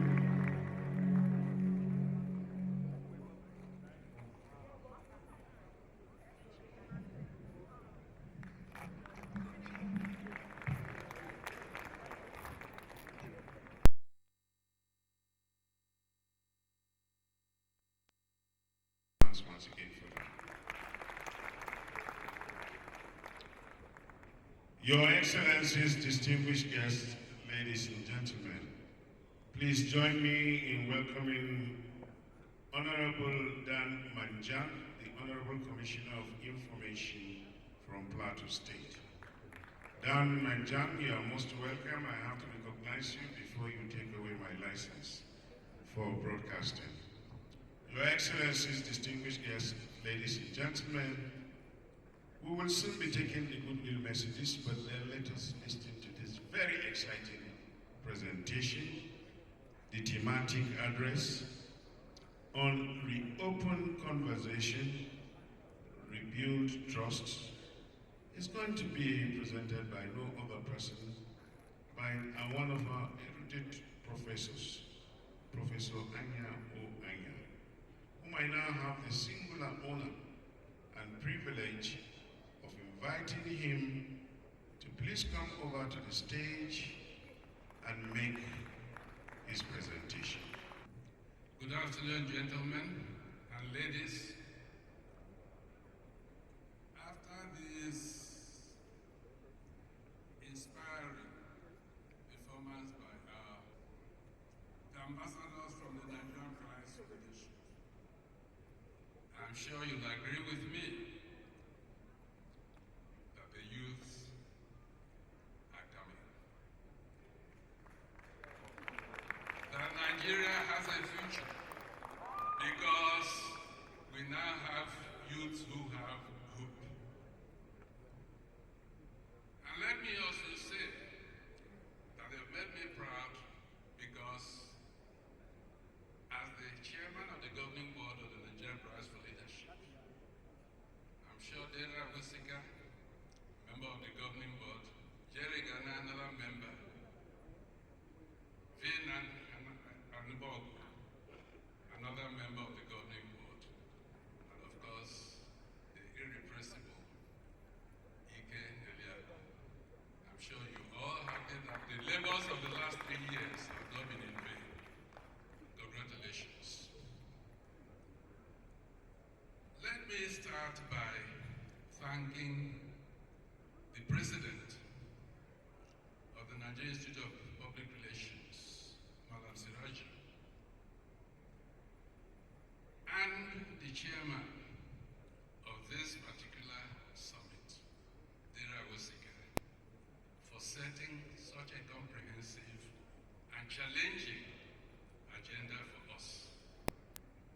Your labor will not be in vain. I would also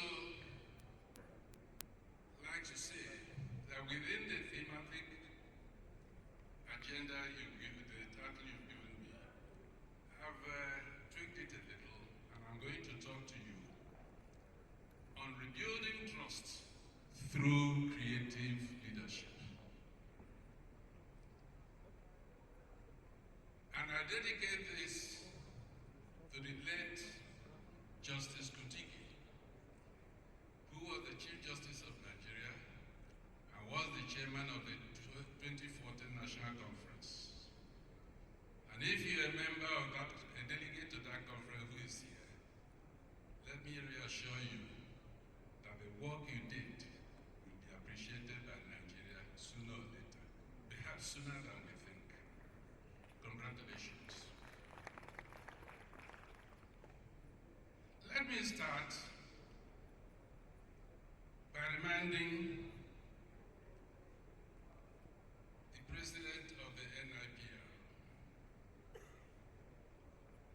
that the commitment I gave you in private when you came with your delegation to visit me, I will now give public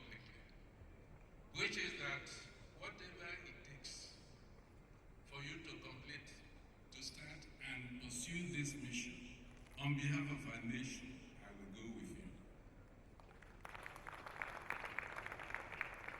In your letter inviting me to this conference, you have drawn attention to the core mandate of your institute, namely, and I quote you, to foster understanding, promote mutual respect, build goodwill, create friendship, and strengthen relationship among different stakeholders in the society. Additionally, you have drawn attention to the theme of the conference, namely Reopen Conversation, Rebuild Trust. You had also drawn attention to the current challenges of our nationhood, especially the cross-cultural conflicts, breakdown of relationships across the nation,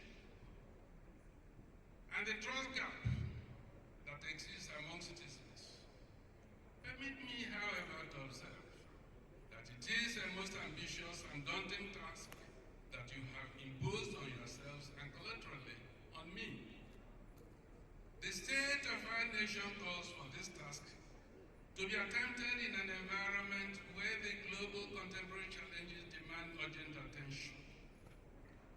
Under these circumstances, exceptional and creative leadership becomes a sine qua non in any effort to tackle these challenges. The burden that you have imposed on the Institute, and therefore on all of us who are here, is therefore both Hegelian and historical. What is our current situation? Our nation stands trembling at the edge of a horrendous precipice.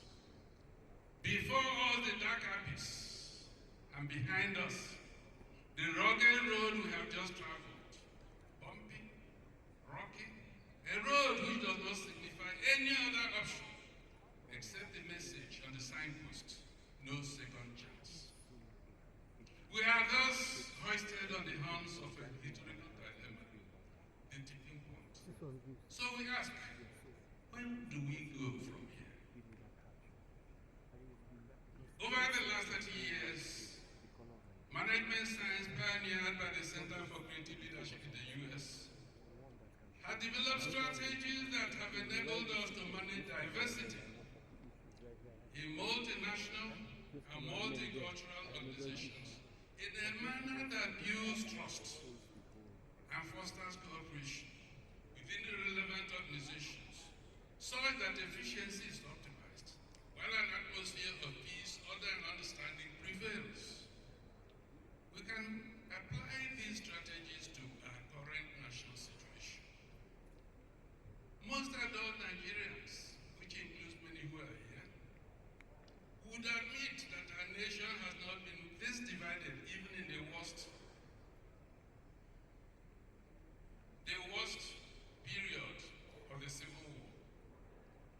We have insurrection in the north, east, banditry and kidnapping within our territory in the northwest. We have kidnappers and the rampaging Fulani herdsmen. All the indicators suggest that we are currently at war, but without the social consciousness that goes with such a war situation. Nigeria, we need to be reminded, is a multi-religious, multi-ethnic, multicultural conglomeration of nationalities. In such a society, two countervailing social forces are likely to collide. The need for differentiation, divergence, and uniqueness, in contradistinction to the need for integration, convergence, and belongingness. There is inherent in such a situation the emergence of the great divide, the divide between us and them. The core issue here is about identity. The pursuit of identities becomes a central driver of any relationship that we can develop. Within the definition of identities comes the welter of phenomena encapsulated in our core values and our belief systems. How we define ourselves and how we fit within our society become relevant. Hence, identities limit the boundaries which define us and them. While historically, boundaries which define the limits of identity emerge in societies, either in the promotion of social structures within the organization or societies. The boundaries which matter most today are often psychological and emotional. Consequently, these become part of the inner dynamics found in human relationships, namely lack of trust, lack of respect, lack of a common purpose, need for safety to overcome threats, and lack of ownership. These problems arise not from what people do,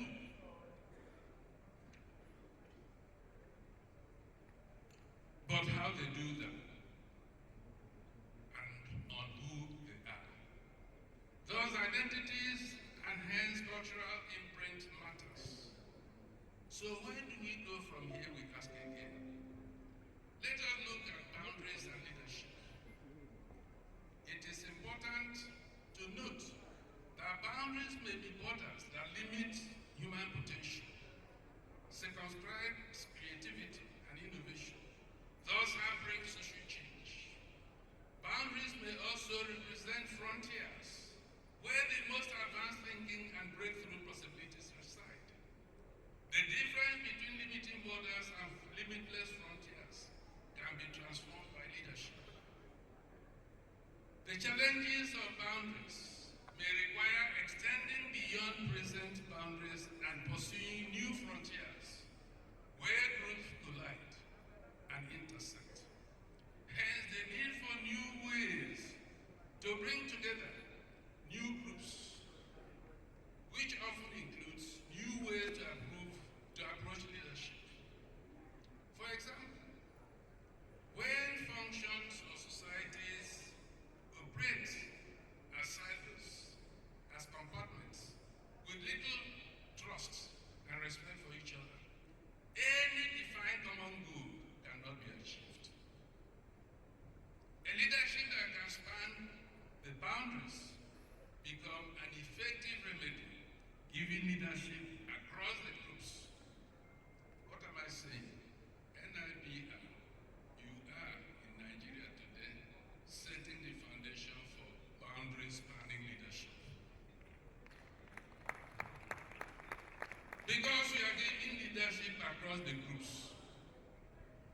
So your effectiveness under such circumstances can be enhanced when they show direction, which includes understanding common goals and strategy. When they show alignment, which includes coordination of resources and activities. And when they show particularly commitment, which includes the pursuit of collective success beyond that of any single group.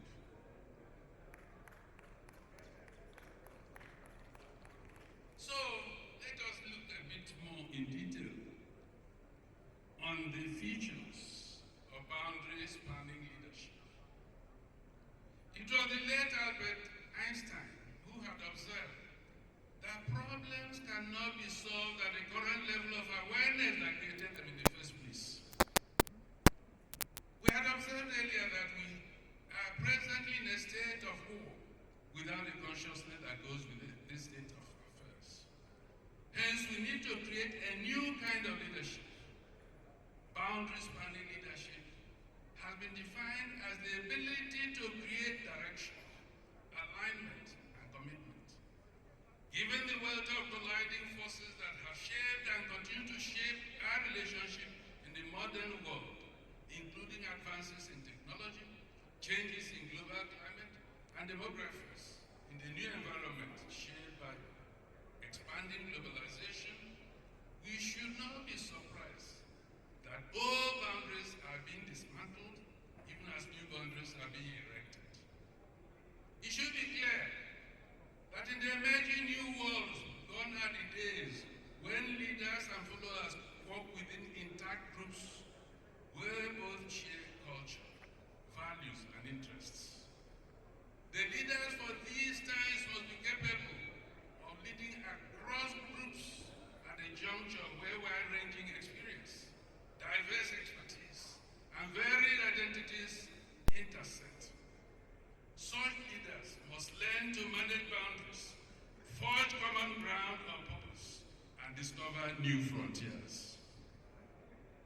We should remember, however, that the first step in spanning boundaries is to create and strengthen existing boundaries, because you need to see boundaries clearly before you can breach or span them. Professor Anya O. Anya, the recipient of the highest merit award in the educational sector, third Nigerian National Order of Merit, who just concluded the thematic address. Your Excellencies, distinguished guests, ladies and gentlemen, you will agree with me that he has made justice to his paper, to his presentation. In fact, when he was coming to the stage, I had asked if he was going to be seated. Then he told me, my dear brother, I am about 80-something. I will remain standing because I have been lecturing and I have been on the educational field. So, distinguished guests, ladies and gentlemen, I think Professor Anya O. Anya has done justice to this thematic paper. Can we, ladies and gentlemen, put our hands once again for this beautiful presentation? Thank you. Thank you. Thank you for your patience. We're getting there. But Your Excellencies, distinguished guests, ladies and gentlemen, we do have friends, colleagues, honorable members, senators who are here with us. They have been listening. And we will want them to give us very, very brief goodwill messages. Very, very brief goodwill messages. Maybe 1 minute and it was 2 minutes. So I will call on my colleague, Cecil Egbele, to conduct this session. If anybody is going to go over the time limit, I will take over the microphone. So, Cecil, would you begin by inviting those who will come forward and make a presentation of the goodwill message?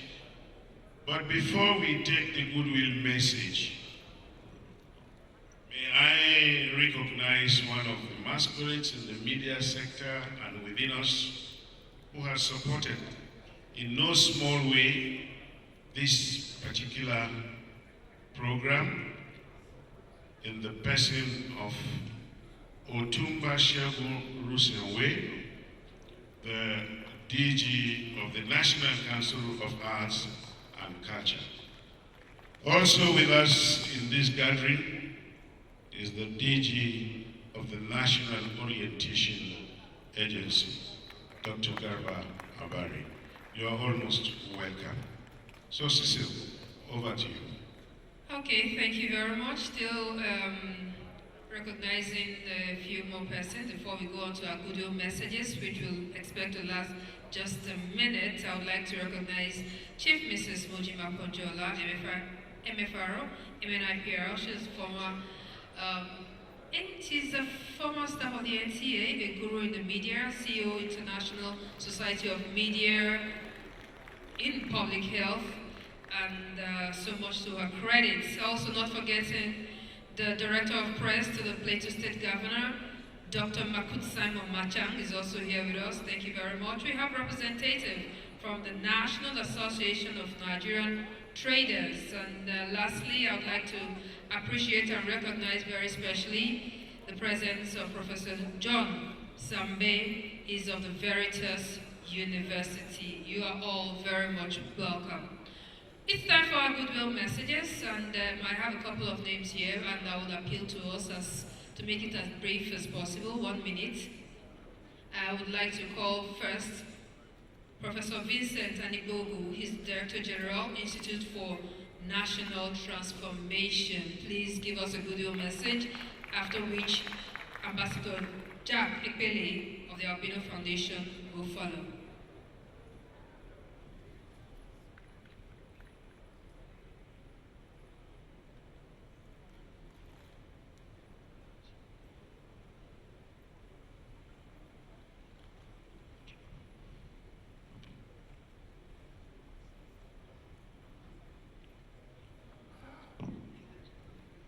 I have 1 minute, so I'm going to please beg you that I stand on existing protocol. I want to thank NIPR for this gathering. Needful, and my prayer that indeed God will help us. Let me say that nation building is nothing new. There are nations that have gone through what Nigeria is going through.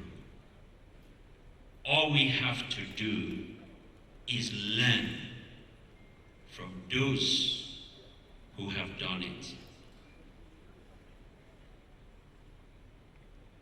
Singapore, as many of us know, have gone through this journey. How did they succeed to build a multi-religious, multicultural, multilingual society that can do things better than any in the region? So building a multilingual, multicultural society is possible, and it can still be done in excellence. So let the discussion about integration never suggest not doing things excellently, not doing things meritocratically, not doing things in order. Sometimes when I hear that, it sounds like we have to compromise values to do that. We don't have to. Singapore has shown that it can be done excellently. Today, they are among the top 4 nations in the world. I think we need to clap for that. Number 2, nation building starts with disciplined people who have disciplined thinking and can execute disciplined action. If the recommendation here does not emphasize discipline, disciplined thinking, disciplined action, putting square pegs in a square hole, if we do not emphasize that, then I can tell you we have already failed. Whatever we do must emphasize meritocracy, it must emphasize pragmatism, and it must emphasize the rule of law. In Singapore, nobody is above the law. Nobody is above the law. So as I conclude, I want to again congratulate Dr. Ikene Iliak. It's amazing, this young man, everywhere he's involved, you see something happening.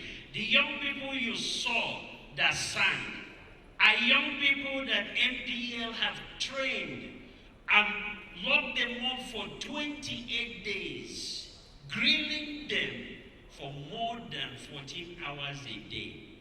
When they were singing, you can see the passion, the commitment. You can't, that's the new breed that we need in Nigeria. Let's be deliberate in raising a future generation that models excellence, integrity, and compassion. If we do that, Nigeria will surely change. God bless you. All right, thank you very much. The longest 1 minute I've ever, it's okay.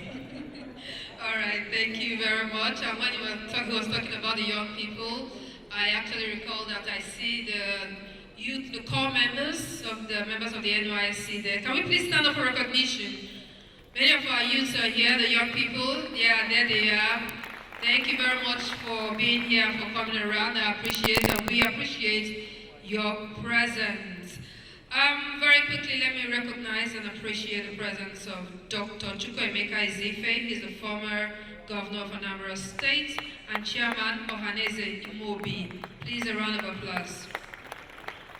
Pandef, I see you. Mrs. Nella Andem Ewa San.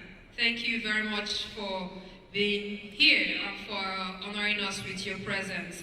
Also, I would like to invite next to the podium to take on the microphone and address us in a goodwill message, the leader of the delegation, National Integration Forum and Deputy Senate Leader, Senator Robert Ajayi Boniface. Please, a round of applause as we receive him.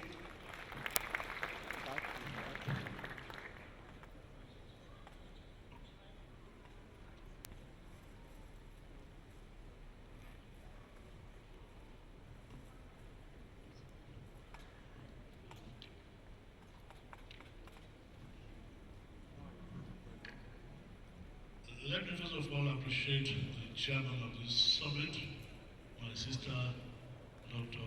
Diri Amushika.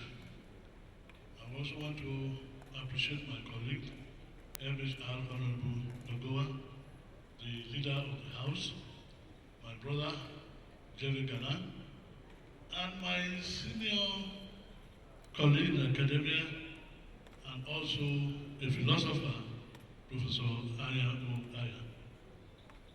I want to congratulate Malam Siraju and the entire member of his council for being the conscience of a nation at this very, very critical time.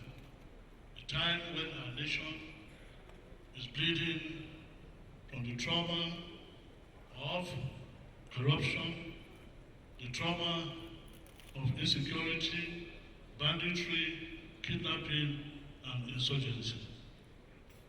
My organization, the National Integration Forum, identifies with you and solidarizes with you. I can see on the screen the running title of this summit, that is for national integration and peace and security. This is very, very important at a time like this. Distinguished gentlemen, ladies and gentlemen, when I was in primary 6, and we were being prepared for the independence in 1960, we were taught the national anthem and were given a flag, green, white, green. There's a line in the lyric of the national anthem which says, both tribe and tongue may differ, but in brotherhood we stand. This should have been the moral compass for our leaders and the political compass of our leadership in politics. But what we have today, just as Professor Aya said, echoing what Chief Awolowo said years ago, that today we are not a nation, but a geographical expression. We are a nation swinging against the tides of ethnic nationalism, tides of corruption, tides of religious bigotry. The NIPR have diagnosed, they have seen the prognosis of our problem, and they are trying to provide a solution. And we believe that all hands will be on the deck. My forum will cooperate with you, and I also believe that when your report is ready, it will be submitted to the National Assembly for necessary consideration and legislative action. I want to assure you that we will give you serious consideration. We must learn from the experience of Rwanda. The experience of Rwanda is still fresh in our memory. but they're able to overcome those cleavages, those fault lines that led them to war. Today, Rwanda is a showpiece for national integrity. Distinguished ladies and gentlemen, I'm the president of the FPRS. I want to assure you again that we will join hands with you to make Nigeria the epicenter of social development in Africa, the epicenter of the military strength of Africa. And as we go on, we hope that my forum will receive a report of this Congress or this summit for us also to take necessary action and to continue to partner with you. Thank you. Long live Nigeria.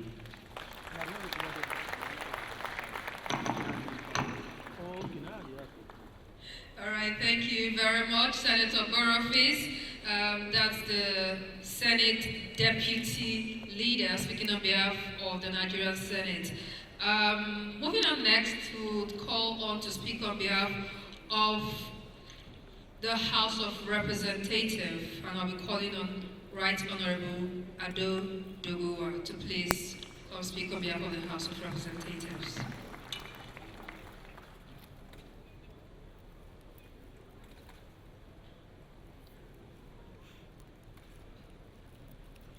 Minute in my definition or your own definition.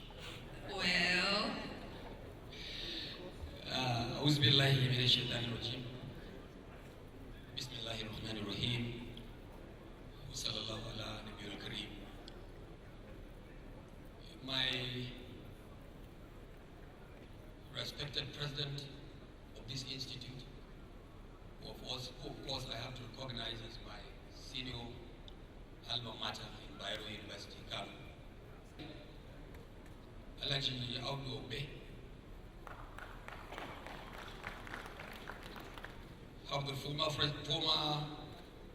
governor of Anambra State, Ezife. The president was this time around with a small p, the president of the Nigerian Labour Congress, my own Ayuba Wamba. I will also have to do, in a special way, recognize the unmistakable former governor of my state, Senator Ibrahim Shekarau. I call him unmistakable because he's one leader that we have always envied his own style of leadership, not only in Kano State, but in Nigeria at large. Senator Shekarau has always been a leader whose focus is always about his people, my people, my people, my people. And without taking the risk of finishing my 1 minute, I will still have to use this opportunity to really commend Senator Shekarau. For those of you who are following up the politics of Kano, today we have two groups at full line. Senator Shekarau decided to step out in the center, and he's now very busy trying to make a decision. I would like to use this opportunity to lobby you that when you come to decide in the right way. My other respected colleagues, thank you and God bless everyone. I think I will be as brief as expected.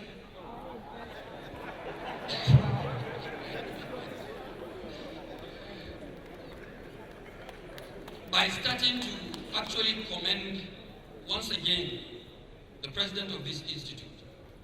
Commending you not just because of the initiative you have to come up with this summit today at a very critical period of our journey to nationhood, but commend you for the fact that, in my opinion, the paper you presented here by way of a welcome address to delegates and invited guests is like it was an all-encompassing paper. No other speaker would have come here to speak anything outside what you have presented. Perhaps for those of us who can maneuver language and words could speak in other words, but it is my view that you have said it all. And tapping from your brain, I would like to say that what we only have on the table that is not yet addressed as far as I'm concerned, especially in the area of our security quagmire. The only thing that is left unaddressed is this very concept that you have highlighted here today, the concept of partnership. Partnership. You have said it in your speech. You have talked about rethinking. You have talked about changing our perception about nation building and national development. But this key word, partnership, I think should be the subject and crux of our discussions today. I hold on to this word partnership because in our security quagmire today, it is now going on by way of blame trading. Blame trading. Is this person's problem? Is the president's problem? Is the legislature? No. For me, as a critical member of the National Assembly, I want to believe and say without any fear of contradiction that we have been doing our very best in the discharge of constitutional duties as lawmakers in this republic, in the Federal Republic of Nigeria. I also want to believe the executive arm of government is also doing its best through the Commander-in-Chief of the Nigerian Armed Forces. The armed forces, the security agencies, I believe are also doing their very best. But this word partnership is still the missing link. It is missing because the people on one hand, the citizenry, look at the security problem we are facing as, oh, it's government's problem. Sometimes the legislature would look at it as if, oh, it's the executive's problem. The judiciary may also have their own way of looking at it. The media, fourth estate of the realm, also have a role to play. And in most cases, they look at it as if it's a government problem. I want to say, with all sense of sincerity and commitment, that what we need to do more about our nation in our journey to nationhood for national development is this part of partnership. We must look at our problems as collective problems. We must join hands with each and every stakeholder to fight our problems collectively and identify such problems as our problems. But as long as we look at problems being government problems alone, or one arm of government problems and not the other, then definitely we will not get it right. I want to say without any mincing words that we will continue to see how we can support this institute in our own way, institutionally and individually, to be able to deliver in your recommendations and some of the things you are likely to come up with. Like my other colleague has said, I want to also concur with him that the House of Representatives will leave our doors wide open for you to bring your report, which I believe will now form a very fundamental document for our legislative guidance and parliamentary policy making going forward. Thank you and God bless you. Thank you very much, Honorable Doguwa, Leader of the House of Representatives. Now we've had the politicians take their 1 minute. Now let's do the standard world 1 minute in the next couple of speeches as quickly as possible. But just before that, I would like to recognize Honorable Commissioner, Ministry of Labor, Employment and Productivity in Imo State, Prince Ford Zumba. He's here with us, and I say thank you very much and welcome. Alhaji Muhammad Idris Malagi, Fellow of the NIPR, Kakaki Nupe, Chairman CEO Blueprint Newspaper, thank you very much and welcome. President Association of Interethnic Married Nigerians, Comrade Jacob Obi, thank you very much. Please, as much as possible, I would like us to stick to 1 minute, or you can just come here and say thank you very much. I would appreciate it. Alhaji Abdullahi Peiko, Deputy National Chairman, President, Police Community Relations Committee, please, it's your time to take 1 minute. Thank you very much. Right after him, I'll call on an alumni of the National Association of National Defense College of Abuja, National Defense College Abuja, to take another 1 minute.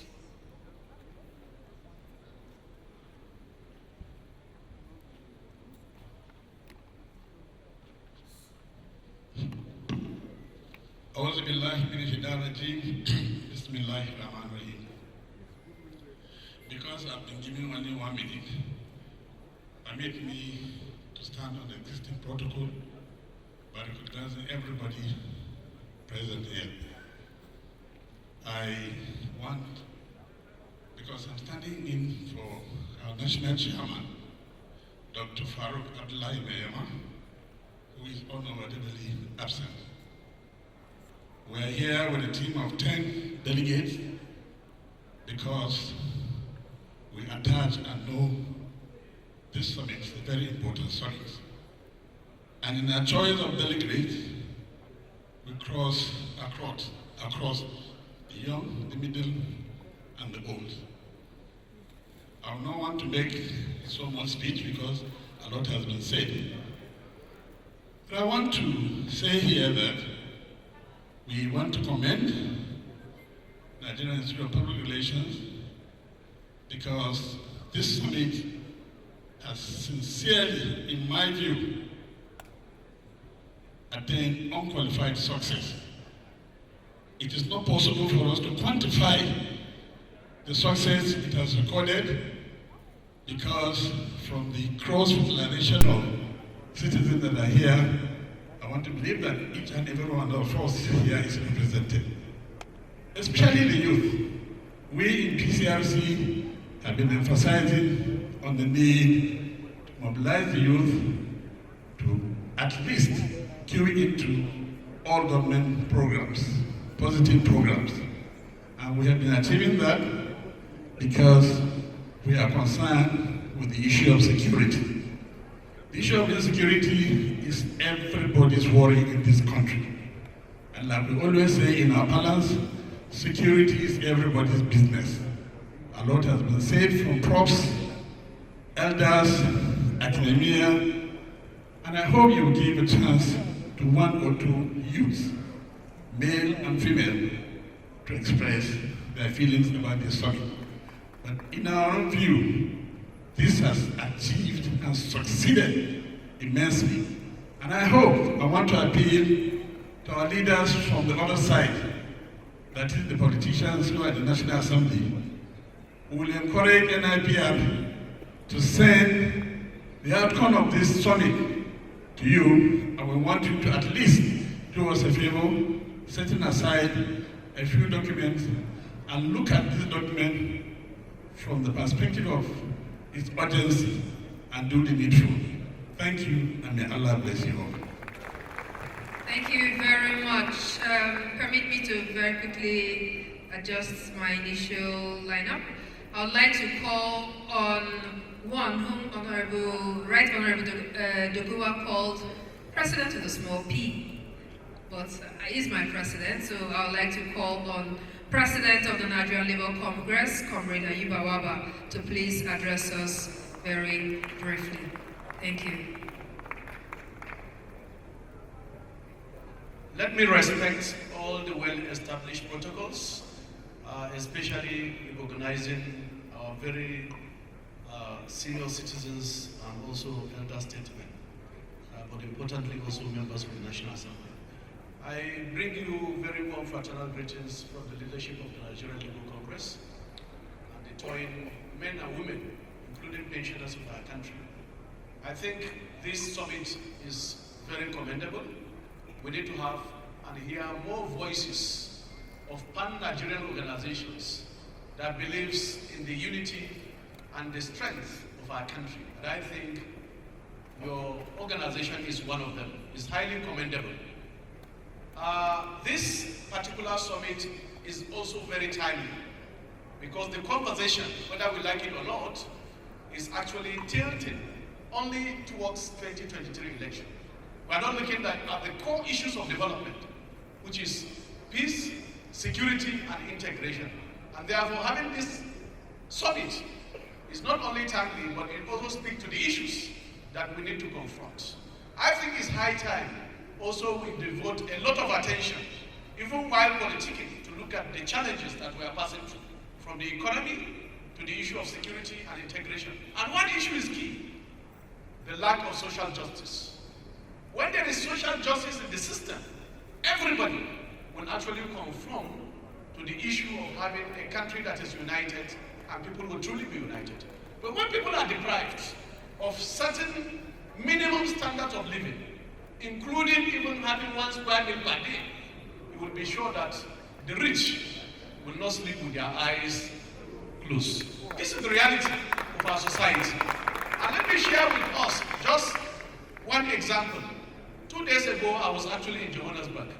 And what we are taught in NIPS as an alumni is that when you visit a country, what is your experience from that country? What lesson did you learn? And I made 2 attempts. One is that I visited the University of Johannesburg, which I'm told is the best, or one of the best universities in Africa. What are they doing differently? It's very clear that there is a lot of innovation, and basically they produce everything they use in South Africa actually from South Africa, and the university system actually contributes 70% of that. One example is that every car used in South Africa is actually produced in South Africa. So they're into manufacturing. They are producing what they use, and that is what we need to learn. Not a consumer nation. We need to build industries. We need to make our industries to work and produce what we actually eat. The second lesson is actually the issue of transformation. I found out that the 7 biggest filling stations in Johannesburg have been pulled down. Why? They are transiting. That in the next 15 years, they don't want to see cars that use fossil fuel. All of these innovations are actually from our intellectuals in the university. So we can pick 1 or 2 lessons from all of this as we progress to making Nigeria a better nation. But we cannot make Nigeria a better nation if we are not able to put food on the table of ordinary Nigerians. So this summit is timely, and I think we should have more of such voices of how people can be united towards a united agenda of addressing our myriad of challenges than dividing all of us through primordial interest and also self-centered interest. And I think our politicians must lead in this direction. Because when you look at the history, from 1999 when democracy started, some of the challenges that are prevalent in our society now are not actually there. The insecurity we are talking about, Boko Haram, Hadas conflict, was not there in 1999. What then happened? Are we making progress or we are retrograding? That is the critical question that we need to answer. And what is then the challenge?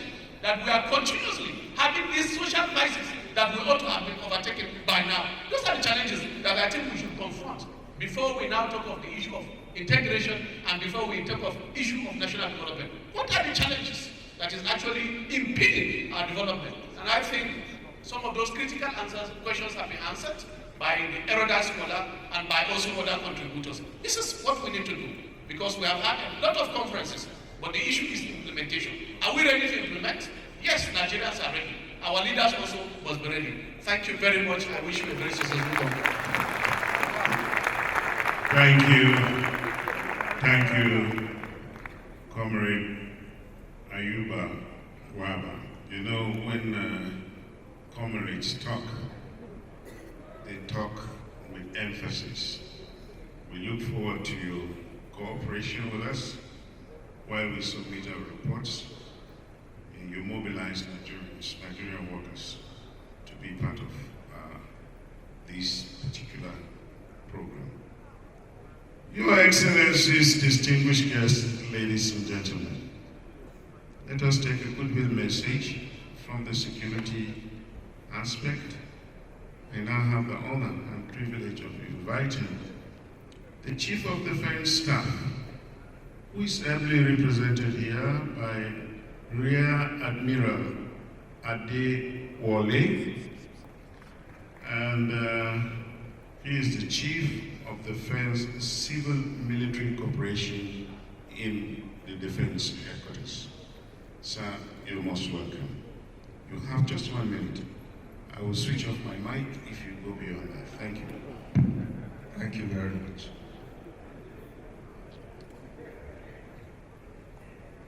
I'm actually speaking for the Defense Headquarters, the Army Headquarters, the Naval Headquarters, the Headquarters Nigerian Air Force.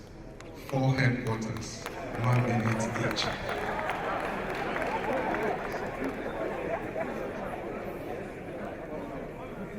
Our distinguished elder statesmen, distinguished members of the National Assembly, the President NIPR, the Chairman of Summit, please permit me to stand on existing protocols as established.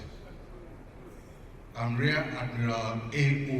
Ayobanjo, Chief of Defense Civil Military Corporation, and I'm honored to be representing the Chief of Defense Staff, General L.E.O. Irabor, Nigerian Army Medal.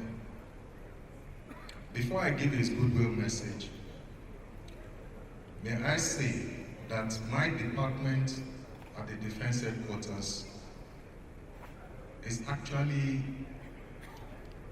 a major beneficiary of what I would call the product of this summit, because my department is responsible for the non-kinetic aspects of our military operations.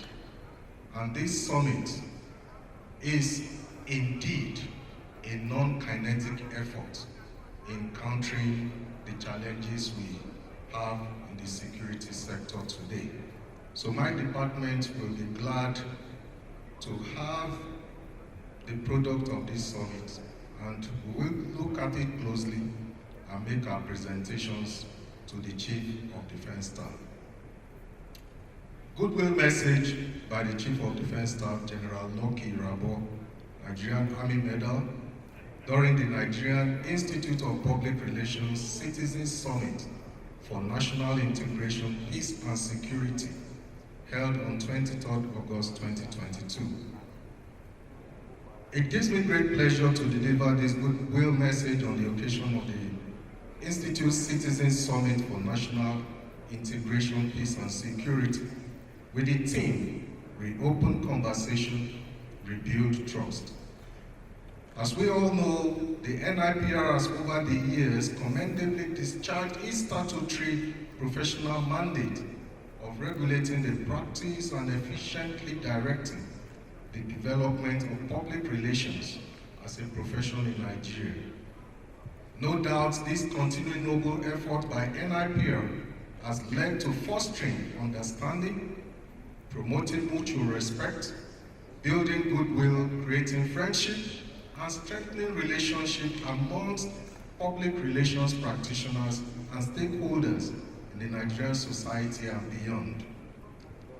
Leveraging on this, the Defense Headquarters, and by extension the Armed Forces of Nigeria, is proud to be associated with the NIPR's landmark achievements, and particularly for muting and hosting this significant and timely summit for national integration, peace and security. Notably, with the prevailing security challenges threatening the peace and tranquility of the good people of Nigeria, the Armed Forces of Nigeria is unequivocally committed to discharging its constitutional mandate of defending the territorial integrity of Nigeria.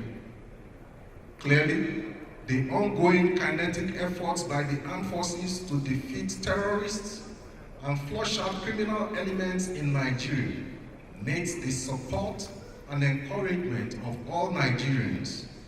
Indeed, all hands must be on deck to stem the tide of security challenges being faced by our dear country. In line with this, I wish to highly commend the Institute, NIPR, for consciously designing this summit to achieve the key objectives of creating a platform that will generate sustainable ideas and implementable solutions to address some of the current challenges of our nation, especially the cross-cultural conflicts, breakdown of relationships, and trust gap among citizens. All Nigerians have collective and individual roles to play to win the war against terrorists and enemies of our dear country.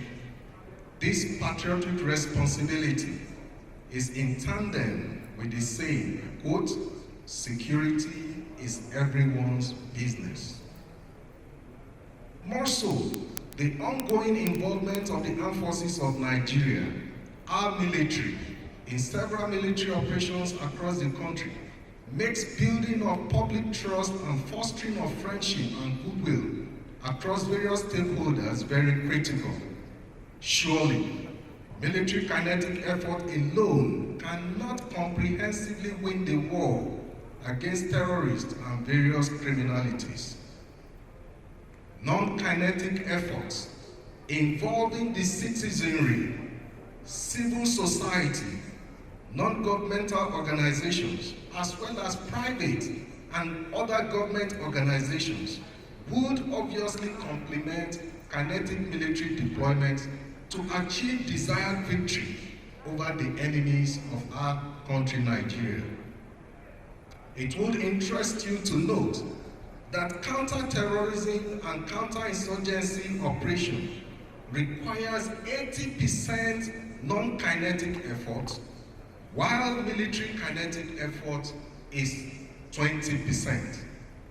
In view of the foregoing, the Defense Headquarters is highly optimistic that this summit will galvanize participants and delegates to brainstorm and come up with valuable ideas and solutions to prevailing security challenges and threats to peaceful coexistence of Nigerians.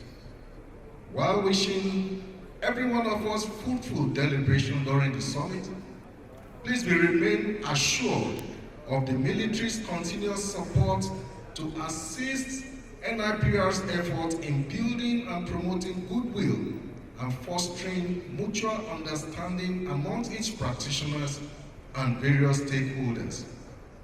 Thank you for listening. God bless our troops. God bless our dear country, Nigeria.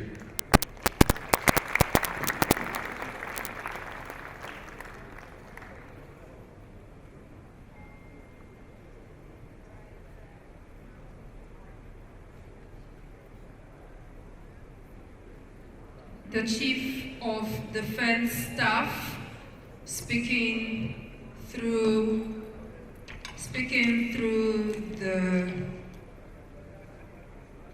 a representative, Rear Admiral A.O. Ayobanjo. Thank you very much. Speaking on behalf of the Nigerian military and, like I said, the entire the forces, the three forces. Thank you very much.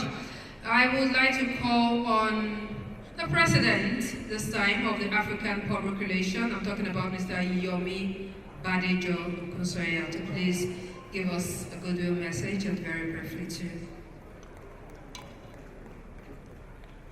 A round of applause for my President.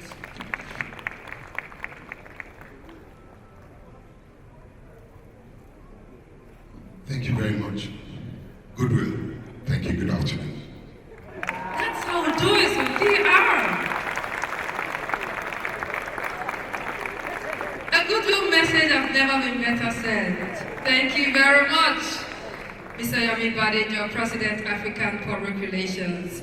All right, moving on very quickly, and trust me, this next person may also do something very similar or even less than a minute. Watch it. I'll call on the President, National Council of Women's Societies, Hajia Lami Adamu Low. Watch her do this in a minute. Thank you. A round of applause to her.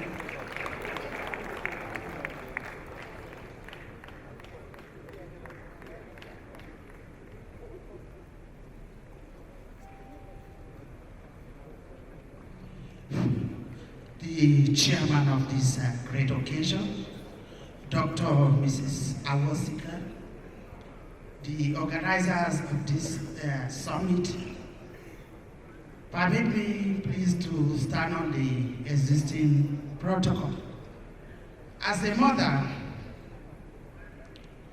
grandmother, and a leader of Nigerian women, I want to say we appreciate these organizers of this summit, because whenever there is a problem or there is no peace in the country, it's the women that suffer most. It's either they have killed our children or they have killed our husbands. We have many associations of leaders today in the country. The National Council of Women's Societies in Nigeria is already on advocacy campaign on peace and how to control the insecurity in the country through our mothers or associations on how we can monitor our children and see how we can either stop it or control it. I want to commend the organizers and say that we are working along the line, and by the grace of God, we shall have peace in our dear country. We all believe that there is no any meaningful achievement or development if there is no peace. I also want to call on the organizers that what we have seen here and things that are happening here, please, it should go down to the grassroots. We are grassroots mobilizers. We know what is happening to our youth at the grassroots.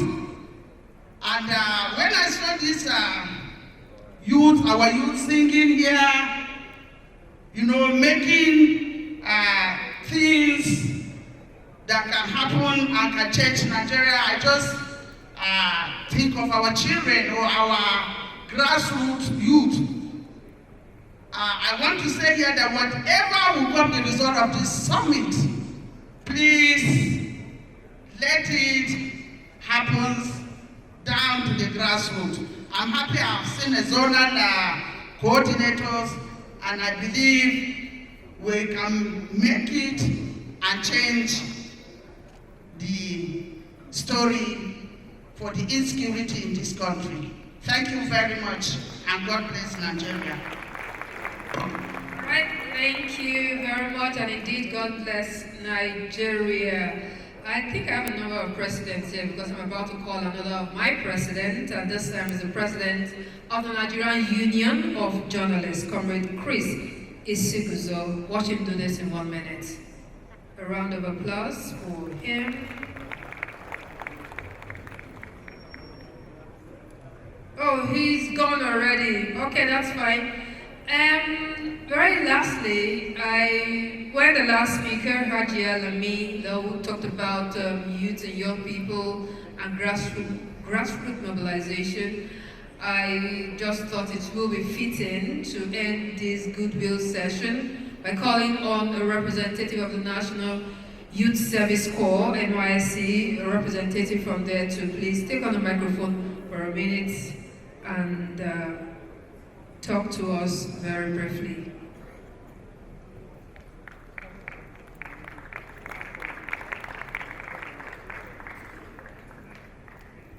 Citizen Summit, I'm expecting that actually we'll come up with ideas and discussions that can actually lead to national peace and security. I think peace and security is actually the bedrock of a lot of things in our economy. And if there's no peace and security, actually there's no development, because peace and security equals development. In a land where people are not really secured, businesses do not thrive, and that means there's no growth in the economy, because the more businesses that comes up, the more people that we can actually take out of unemployment, because presently the unemployment is like 23% and it continues going high in our nation. So it's very important that we actually key into. I'd like to call on Dr. James Komolafe. He is the Registrar CEO, Institute of Behavioral Alignment of Nigeria. And he is coming right now, and he will be speaking on entrenching a culture of social justice for national integration, cohesive federalism, and sustainable peace, the case study of Brekete family. All right, Dr. Komolafe, it's over to you for your session.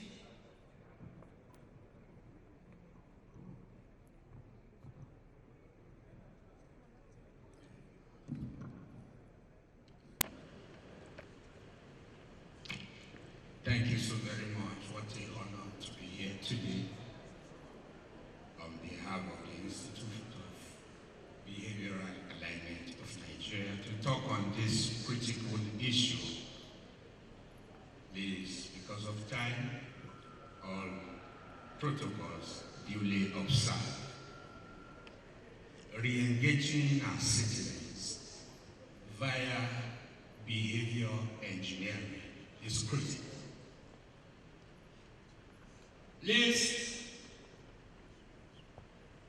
critical to Nigeria, the 6 geopolitical zones. Can you be here in a jiffy to celebrate with me the 6th geopolitical zone of Nigeria?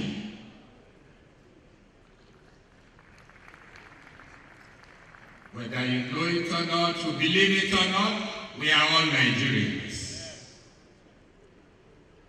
Just what something.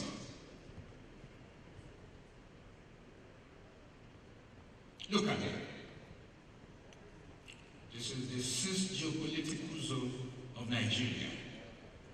Where you come from, and you see them looking for what is not lost. That's where we are. This is Nigeria.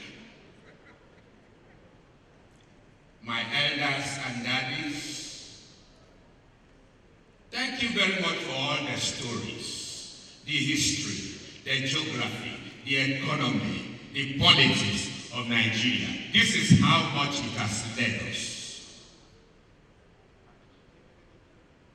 See northeast.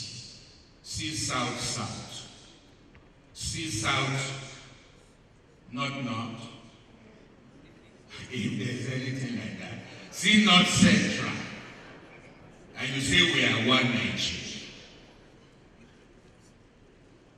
It will only take behavioral re-engineering to create a paradigm shift. We are tired of all the talks. How do we do the work that cascades into national integration, peace, and security? What is the hope of my children? ASU is on strike. Nothing seems to work. They are all at home consuming my food when they are supposed to be giving me food now. Is there hope for this scattered, mumbo-jumbo nation?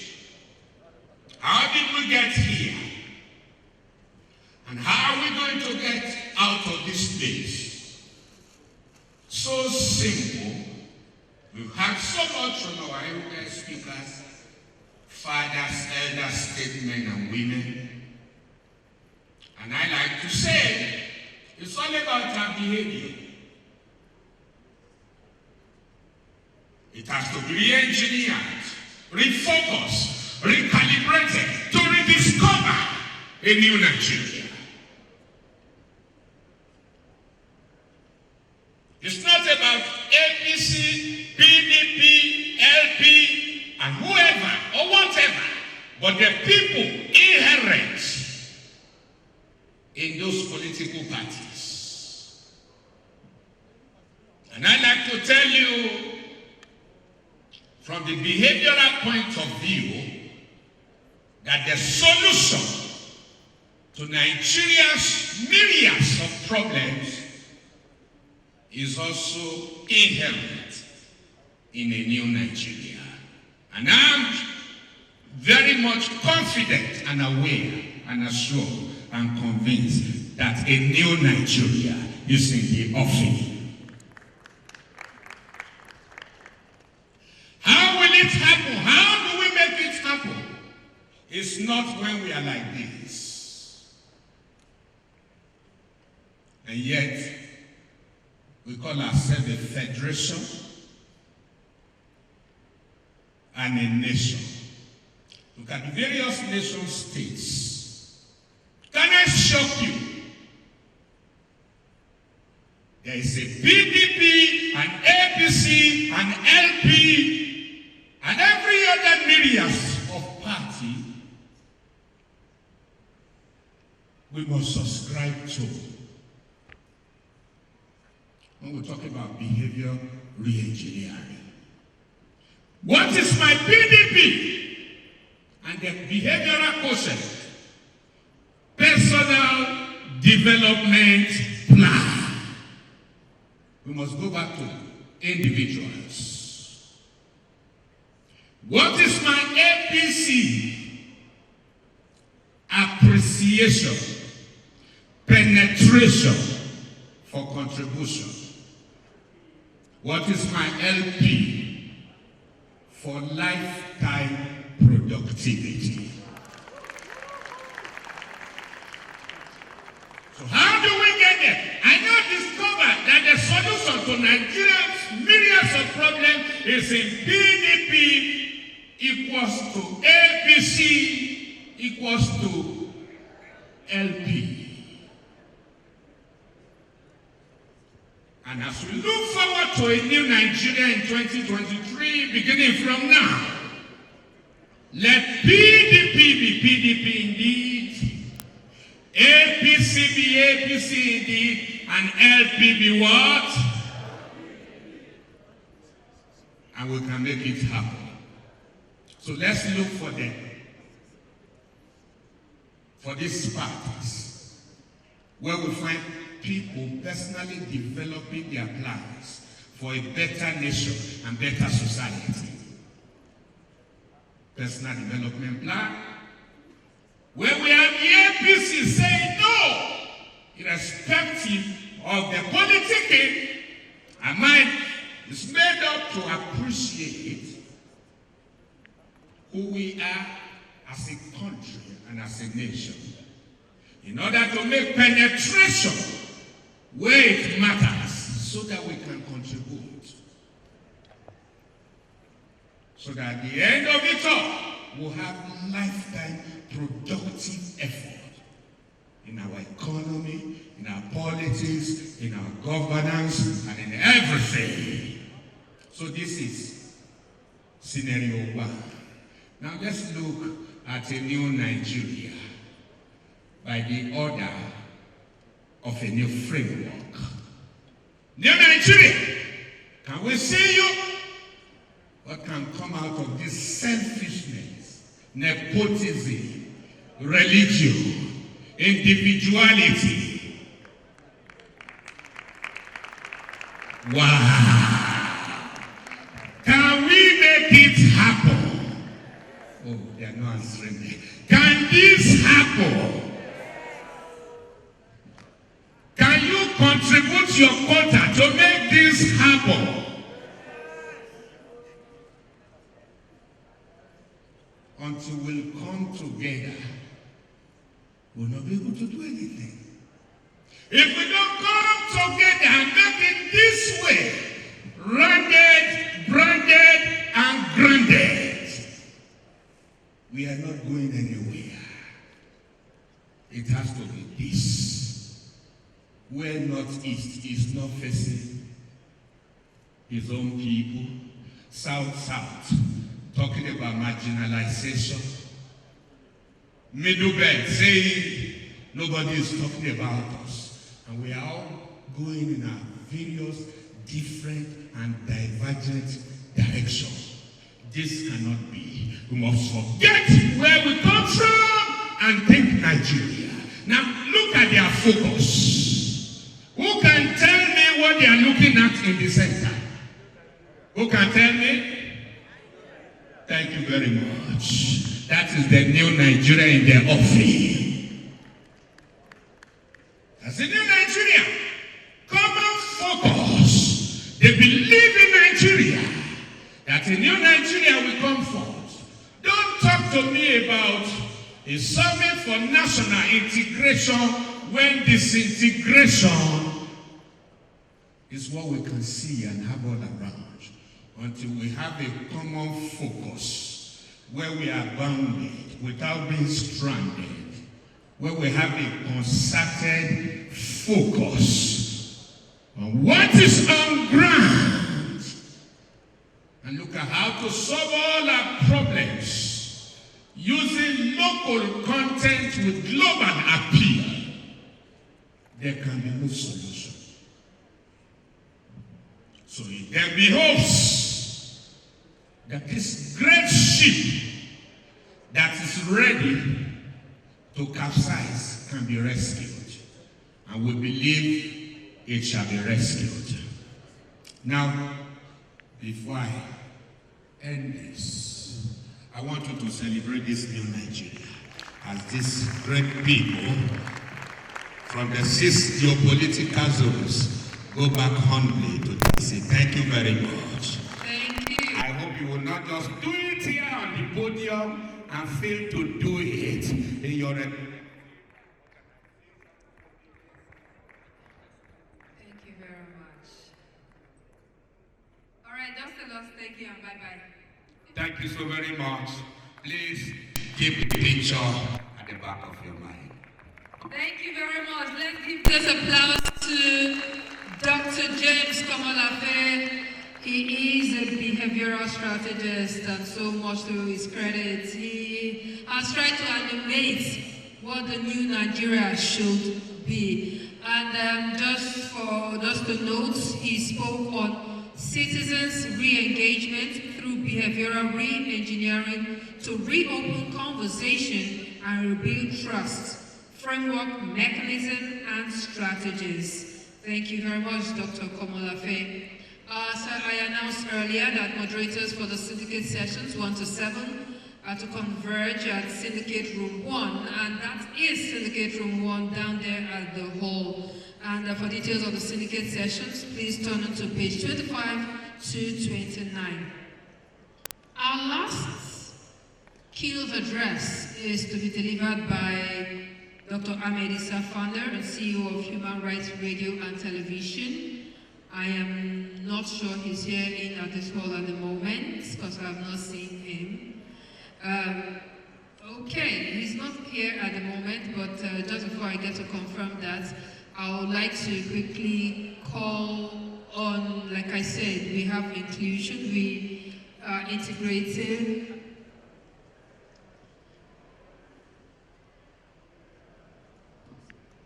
Okay, so like I said earlier, we will have a few goodwill messages of a minute each to just tell us a word or two. First of all, I would like to call on the former governor of Anambra State and chairman of Ohanaeze Mobi. I'm talking of Dr.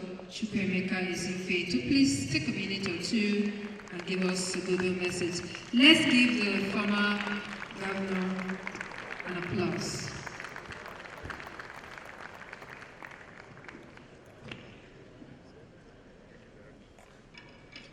Brothers and sisters, you are welcome to this place. We have a great country. We have a gem of a country. No group in Nigeria can happily move out of Nigeria if it is well organized. Well, I have 1 minute. There is a time and a season for everything. It appears that this is the time and the season for God, our Almighty Creator, to take over the political affairs of Nigeria. What do? We listen to our God. The assignment God gave to Nigeria,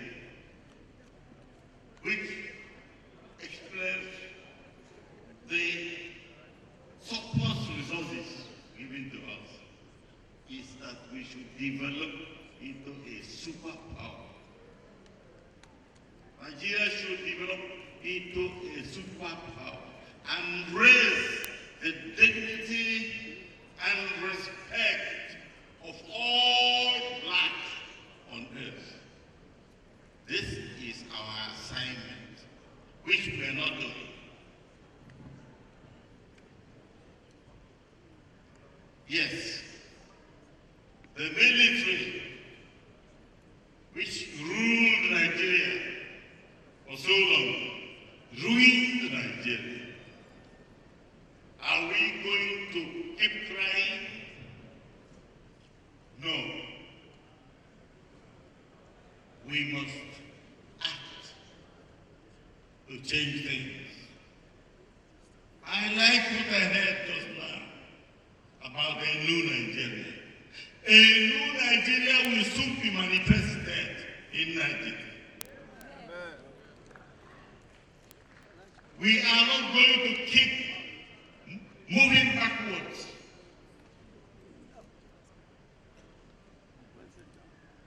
We must beg God to allow us to regrow conscience in our minds. What is killing Nigeria is that there's no conscience left. If you go to an office, you talk about what is in there for you, not what you can do with the office for the people. But I must tell you, I can see the hand of God in what is happening today in Nigeria. Let us cooperate with God and have the manifestation of the new Nigeria. Nobody, I see very good ideas put around, but nobody can do more than God can do for us. And all we need to do is go to our knees, be conscious of what we are doing, and let conscience guide us.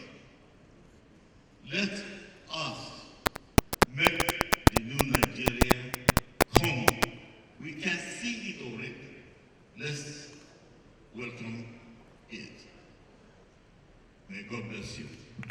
Thank you very much. Thank you very much. May God bless you too, sir. Moving on very quickly, I would like to call on Deacon Dr. Ikem Danderson Enhart, Coordinator, Joint National Association of Persons with Disabilities, to please give us a goodwill message. A round of applause.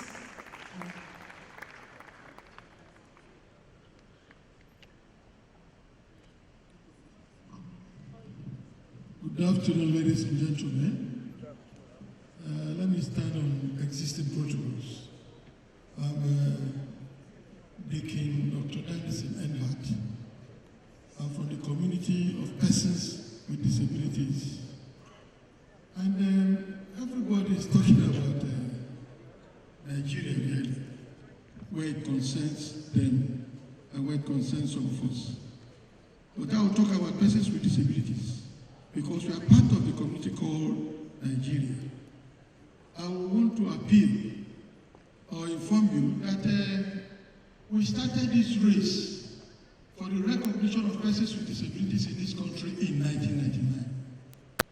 When Prince Chukwuka Uche was the deputy speaker, he called me and 4 others, because he's a lawyer from Rivers State like me, to draft a law about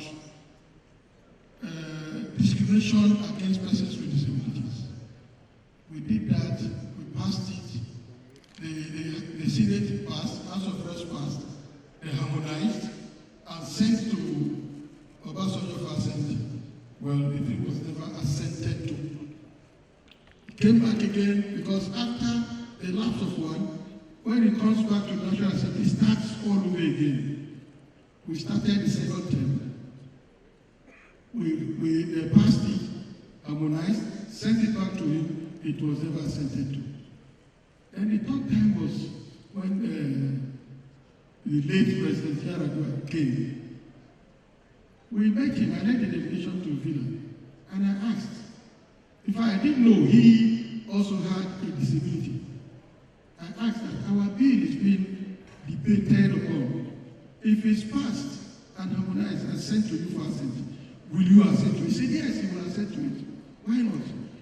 Because Nigeria is a signatory to the United Nations Conventions on the Rights of Persons with Disabilities. And it is expected that member states should establish National Commission for Persons with Disabilities in each of their countries. Ghana has, South Africa has, Kenya has. In fact, in Kenya, there is a specific number of persons that are kept for persons with positions that are kept for persons with disabilities to occupy as ministers. And they have 6 positions like that. They are still doing it. Nigeria is the giant of Africa. We are trailing behind. But we thank God that when that good man died, Yaradua, Goodluck came, I led a delegation to Villa, and I also asked that our bill is being delayed. If it comes to you, will you accept? He said yes. And he tried anyway. The thing got to him. He minuted it to the SGF then. Senator Ibasai. I led the delegation to him, who was the SGF. He said he had transmitted it to the Minister for Women Affairs and Social Development. And that was where the thing stayed until the tail end of Jonathan's explanation of office. That was when, and that ministry does not want us to have a commission because they said government should pump money into the rehab department of the ministry so that they can take care of us. That was where the thing got killed.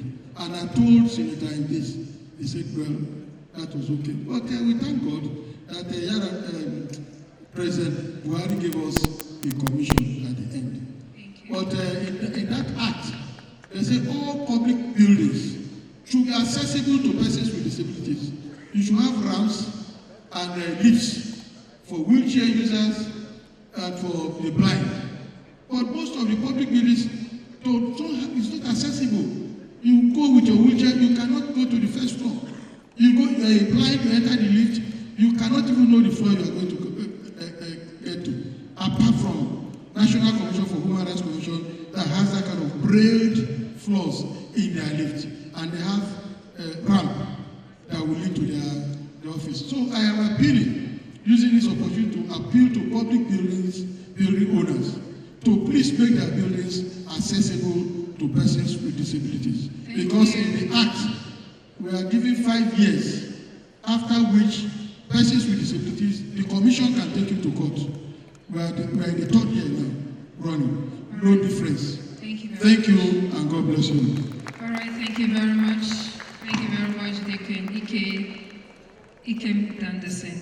All right, I would also lastly, for goodwill message, call on a representative of the core members, talking about Frederick Ashimoye, with number FC 2AA0424. Please, Frederick, it's time for your goodwill message. And okay, this is a point where you walk like a core member. Yeah, thank you very much. A round of applause for him, please.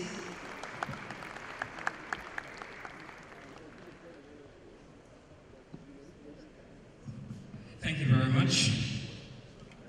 To the chairman of the event, distinguished ladies and gentlemen, the president of NIPR, it is such an honor to represent young people and core members.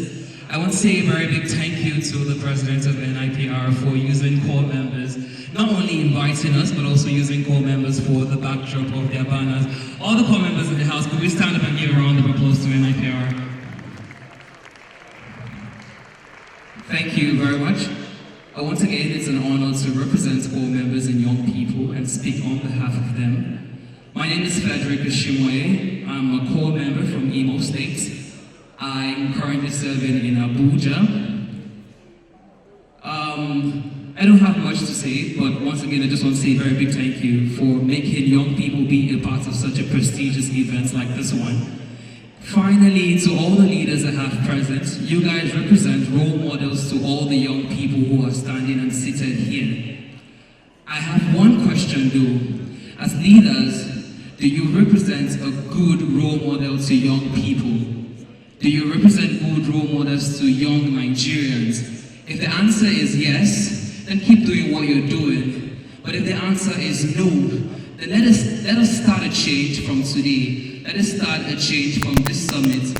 Let us see a new Nigeria where young people are fully represented and have plausible role models to look up to. Once again, thank you very much.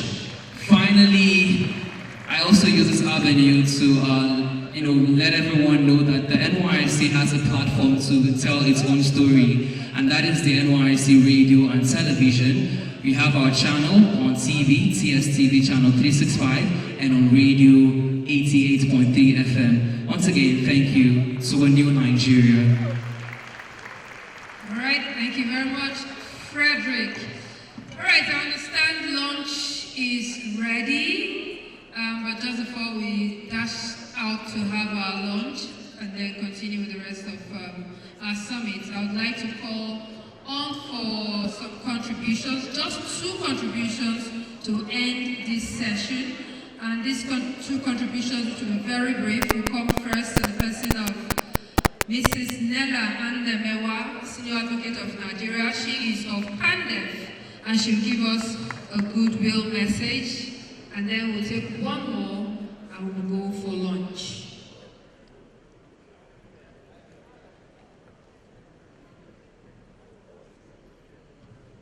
Thank you.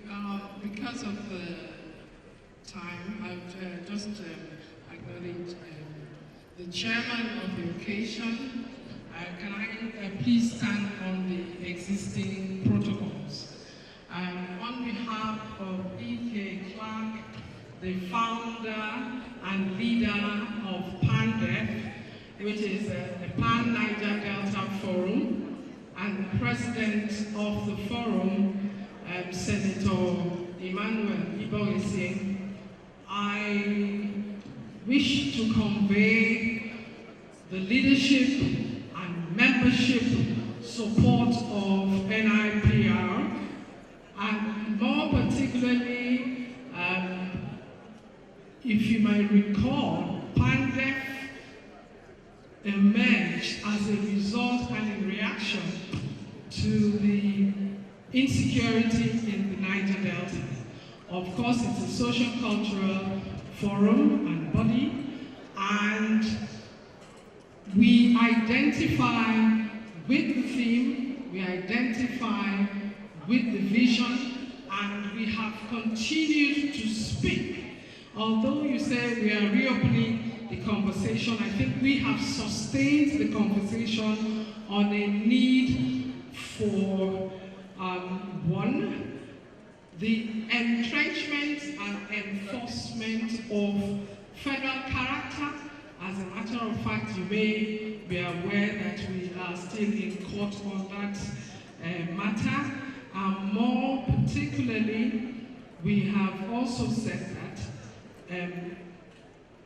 the principle of federal character, if enforced, will promote national unity, and it will also support and promote national integration.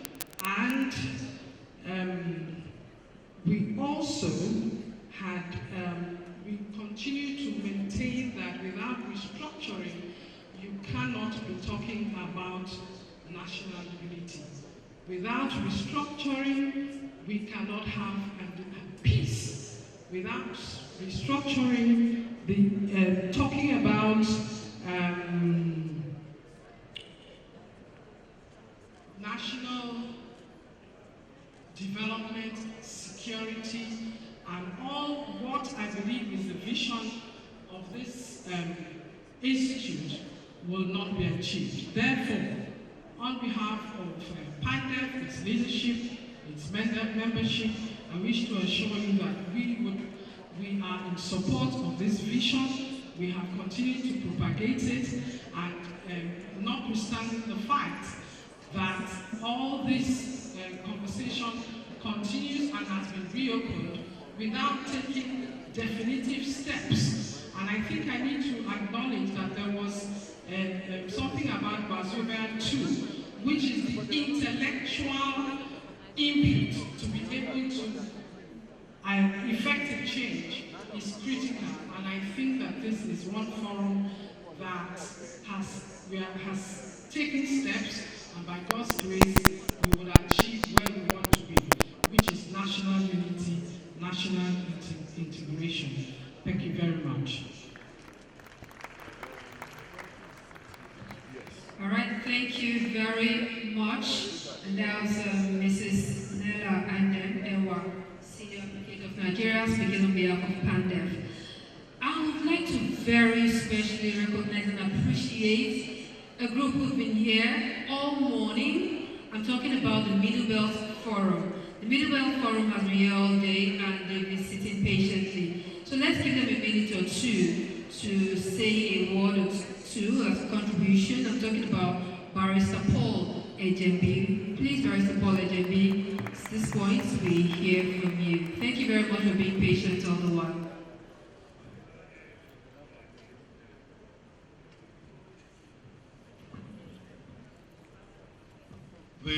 Madam Chairman, Your Excellencies, let me stand on the well-established protocol. I bring you greetings from the President of the Middle Belt Forum, Dr. Poku Bitrus. The Middle Belt is a mosaic of peoples, cultures, languages, and religions. And so, but we are united by the blood that runs in our veins, our land, and our heritage. Anyone who therefore puts a knife on the thing that binds us together is our common enemy. And that is why we consider bad governance in Nigeria that is putting a knife to the things that bind us together and creating divisions amongst us. All the way from Kaba in Kogi State to Gembu in Taraba State, from Zuru in southern Kebbi to southern Borno and all the parts of the Middle Belt. We are united by this common heritage and the things that bind us together. However, our people today are unable to go to their farms, are unable to travel on their roads on account of bad governance. Bad governance itself is a product of bad leadership. And that is why, to the President of the NIPR, we say thank you for this conversation that you are reawakening and reopening to help us to rebuild trust. Because the Middle Belt, we are so cohesive, yet we are so divided today on account of bad governance. And therefore, this conversation will help us to rebuild trust and help us to rebuild our communities. And so we'll gladly partner with you. We'll gladly want to work with you to see how we rebuild our nation. And so that when you tell the story of Nigeria, here and abroad, the conversation will not be a makeup. It will be indeed projecting our strength and our power and the beauty of Nigeria. So that we are not like a makeup artist who papers over the contours that are not so nice to behold, which when the persecutions begin will of course wash it away. Let me also pay homage to some of our leaders who are here this morning, icons of the Middle Belt and indeed icons of Nigeria, beacons of hope. People like Chief Abdul who spoke earlier on, Professor Jerry Dada who spoke earlier on, is the former president of the Middle Belt Forum. And we know that there are so many Nigerians who want to remain like our leader just spoke not too long ago. Nobody wants to leave this nation voluntarily if it gives the keys to the promises that our leaders from this nation to give to us. Thank you very much. We are very grateful to be here. We undertake to partner with you, and our president will be glad to speak with you after today. Thank you. Thank you very much, Middle Belt Forum. I think this is just a step for the beginning of a success, even to the issues, challenges of the nation generally. Of course, you know, it is a summit on a lot of issues will be discussed, being that the Institute, as it is, it's more or less like an image of the nation. And of course, it's a whole encompassing. We come out to see, we actually are seeing issues that has to do with the nation. The essence is for us to all gather here to see exactly what solutions are we all going to proffer that will emerge to seeing the nation go through or some assault its challenges. Nigeria is a great nation. It is a very beautiful nation, irrespective of its diversity. And to me, I see that not to be an obstacle, not to be a hindrance to our success as a nation. So I am looking at a situation where we will all gather, irrespective of the religion, irrespective of the clan, the ethnicity, the tribe, you know, coming together, forging ahead, becoming a unified people, and bringing up issues, solutions that would actually move, like I said earlier, that will actually move the nation forward. The elder statesman and former Minister of Agriculture.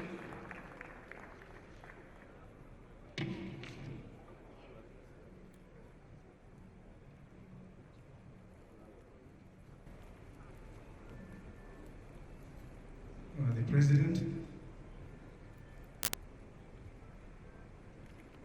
Institute of Public Relations, labor leaders, former ministers, members of the National Assembly, distinguished ladies and gentlemen, and the youths of our country. I have been asked to talk on this topic, and I'll try and make it very brief because we've been here for quite a while. I was told to talk on where we missed it and the need to rethink and return. It's an assignment which I was a bit reluctant to take on. And yet, what has to be said must be said. We started off as an independent country in 1960. And we operated what was a federalist system then. 4 regions, the East, the West, the Midwest, and the North. Unfortunately, things went wrong in 1966. We had a coup, a very bloody coup, resulting obviously from anger among some Nigerians who felt the system wasn't going well enough. And then, in the same 66, there was another coup in July. And thereafter, a civil war, with millions getting killed. Between then and now, Nigeria experienced altogether 6 coup d'etats in a period of 60 years. Each of these rapid or violent changes has had an effect on all of us as a people. It has introduced a psyche of violence as the only legitimate means of changing the course of events. And it has done great harm to this society. But the answer is not for us to give up, because this piece of real estate called Nigeria is one of the finest that God could put together for any society. We have everything to be happy with. We have every resource to make us great. But what we lack are the issues mentioned earlier by earlier speakers. We have brought along into our culture kidnapping, which began in the Niger Delta, Boko Haram in the northeast. There was even Metasine in Kano. And now it's banditry. Carrying women, babies into the jungle, leaving them in the rain and asking for compensation. So today we are all miserably depressed, frightened, every one of us. Every effort that government seems to make, whether it has to do with borrowing to improve infrastructure and other social services, is now greeted with rejection and cynicism. The changes in government that I talked about earlier were probably driven by the desire among some people to bring about improvement. Yet those very efforts seem to have deepened the crisis. Then came along the IMF in 1986 and the World Bank, and imposed on us what they called the structural adjustment.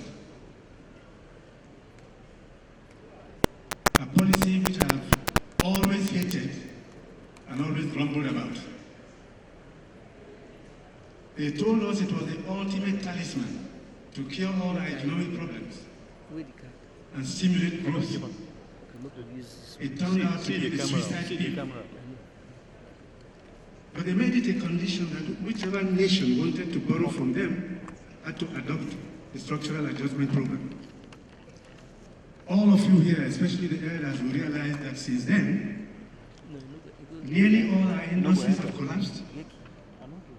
It's been impossible to raise a bank loan and produce anything at home. We've become a nation of gratuitous and almost senseless importers of virtually everything. When you go home today, check your sitting room, check your bedroom and bathroom. Ask yourself if anything you see there was made in Nigeria. Importation, importation, importation.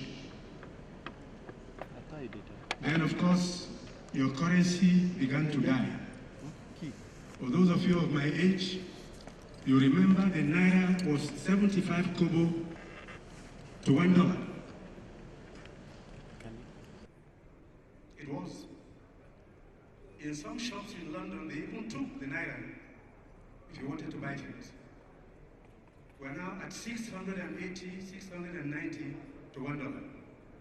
And I'm told that the target is 1,000 Naira to $1.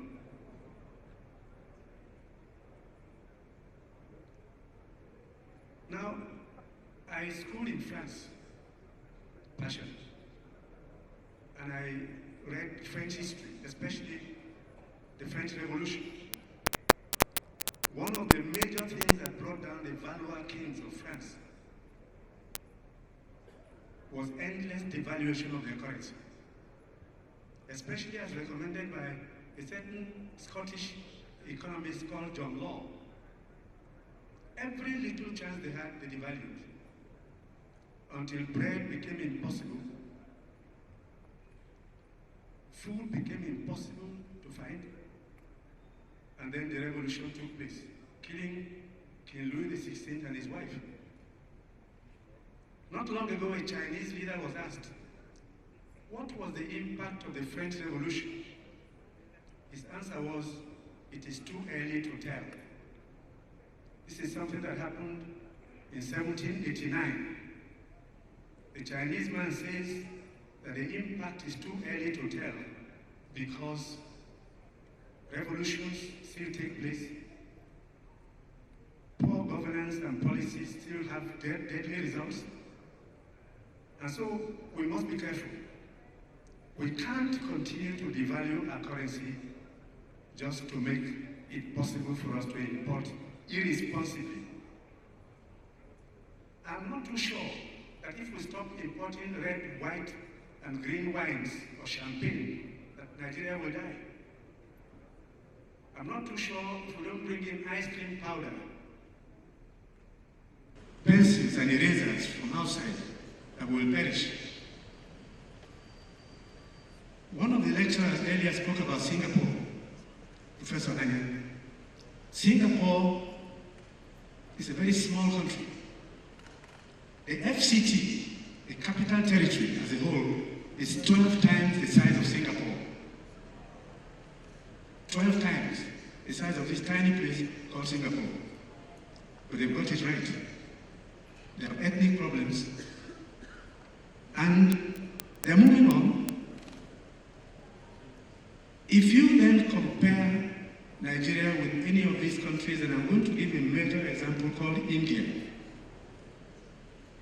India became independent on the 15th of August, 1947. I was 17 days old when India became independent. At that time, India and Pakistan were one country. Then they fell apart and even went to war. India was in very bad shape. India saw poverty, the kind you can't imagine. There were families living on the pavements when you talk of homelessness.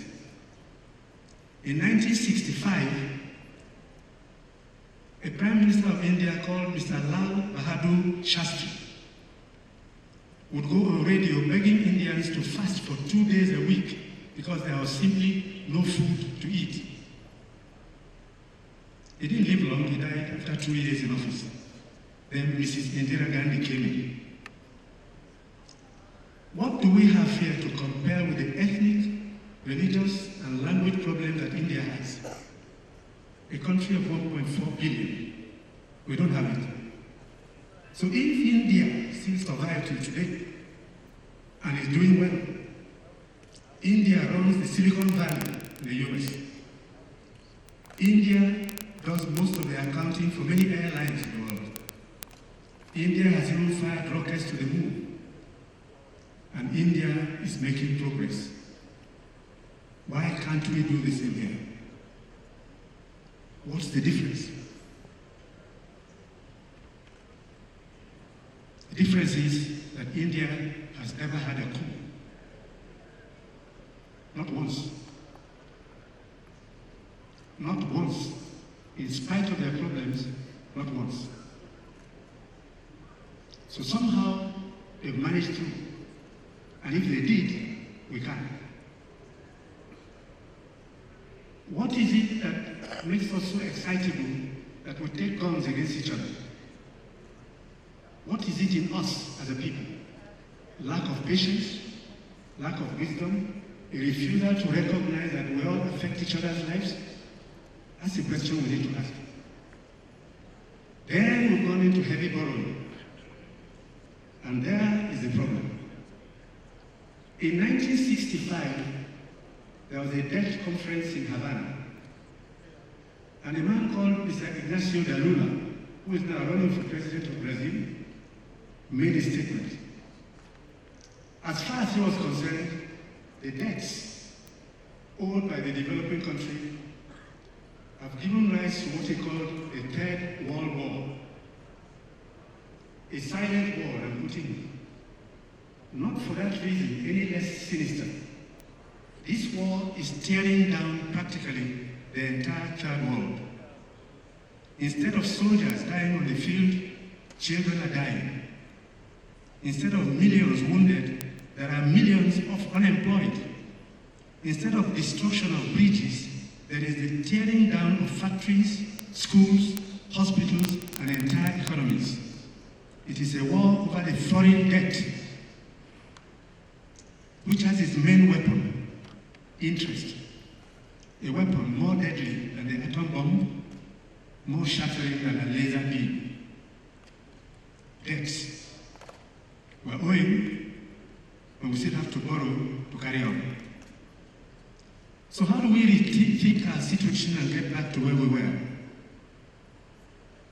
We must, as a country, take a look at what we're doing as a political establishment of a democracy. Let me ask you one question. Every one of us here who is a Nigerian comes from a local government. When were you last in your local government? When did you see a grader owned by the local government leveling a village road, or doing a culvert, or repairing a school, or building market sheds from where they go to collect revenue from poor widows who are selling salt and palm oil? The local government system is dead. If there's any one of you who has a better story to tell, I'd like to hear it. Every month, from the Federation account, money is shared. In some months, local governments receive on the average 200 million naira each. But go to your local government. On an ordinary day, you will not find 12 workers there. They are not there. The money is just shared. And on that point, each one of us here is guilty. We say nothing. So where does this money go? If it is 200 million a month on the average, times 774 local governments, we are talking of 150 billion averagely per month. It is not utilized, so there is no life in the villages, and the youths are not going to stay there and die of hunger.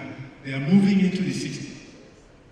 And when they arrive, because we have nothing to offer them, they go into crime. Or they go into the forests. So who is going to correct this? Just very briefly, I want to make a point on two issues raised by Chief Auba. I think it's no longer here. First is on the issue of the Naira. Very simple matter. If you go out here for lunch and you choose to eat wheat over yam, you are depreciating the Naira. If manufacturers buy raw materials only to produce for Nigerian market and sell what they produce only in Naira and look for the dollar from the government, you are depreciating the Naira. If everything you buy, government instead of buying innocent motors, they go to buy Prado, you are depreciating the Naira. It's as simple as that. If Naira is not an international currency, if you don't use it to buy things, and you want everything to be bought in dollars, even some of us seated here, we go out to the bureau de change and buy dollars and keep in our homes. And we are still complaining that the Naira is depreciated. Please, if you want to promote the value of the Naira, use Naira to buy things available. The other second point I want to make, this one has nothing to do, it doesn't respect your religion, doesn't respect your culture, your geography, doesn't respect anything except your stomach. That is food. Food hunger has no respect for what you believe in or don't believe in. So when people hunger and thirst, not for righteousness, but for food and water, they cannot think of tomorrow. We are here talking about the unity for tomorrow. People who don't have the next meal to eat have no future.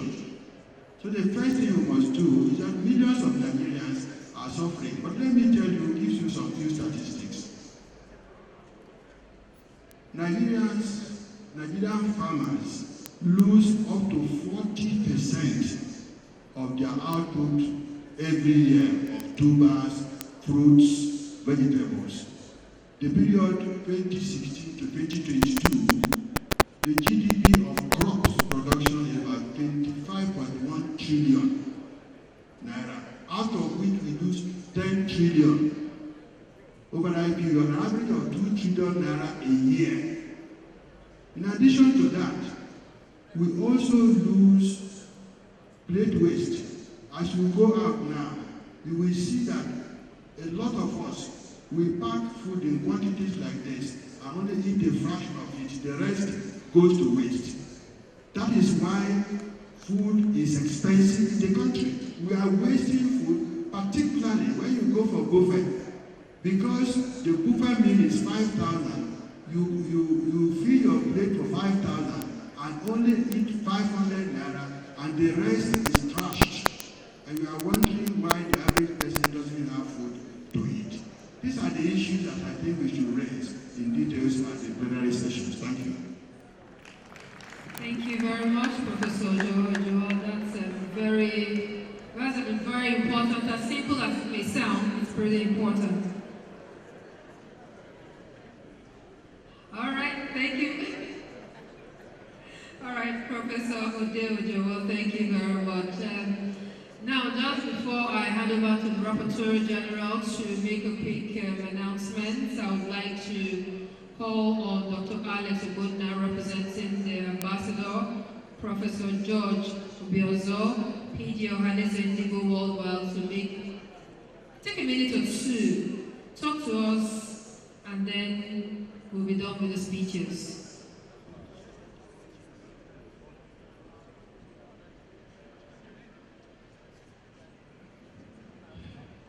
Good afternoon, ladies and gentlemen.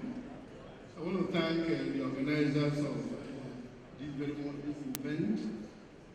We are very, at our level, we are very much delighted. I first make apologies for Ambassador Professor George Obiozo, the President General of Ohanese Indigo Worldwide, for his unavoidable absence.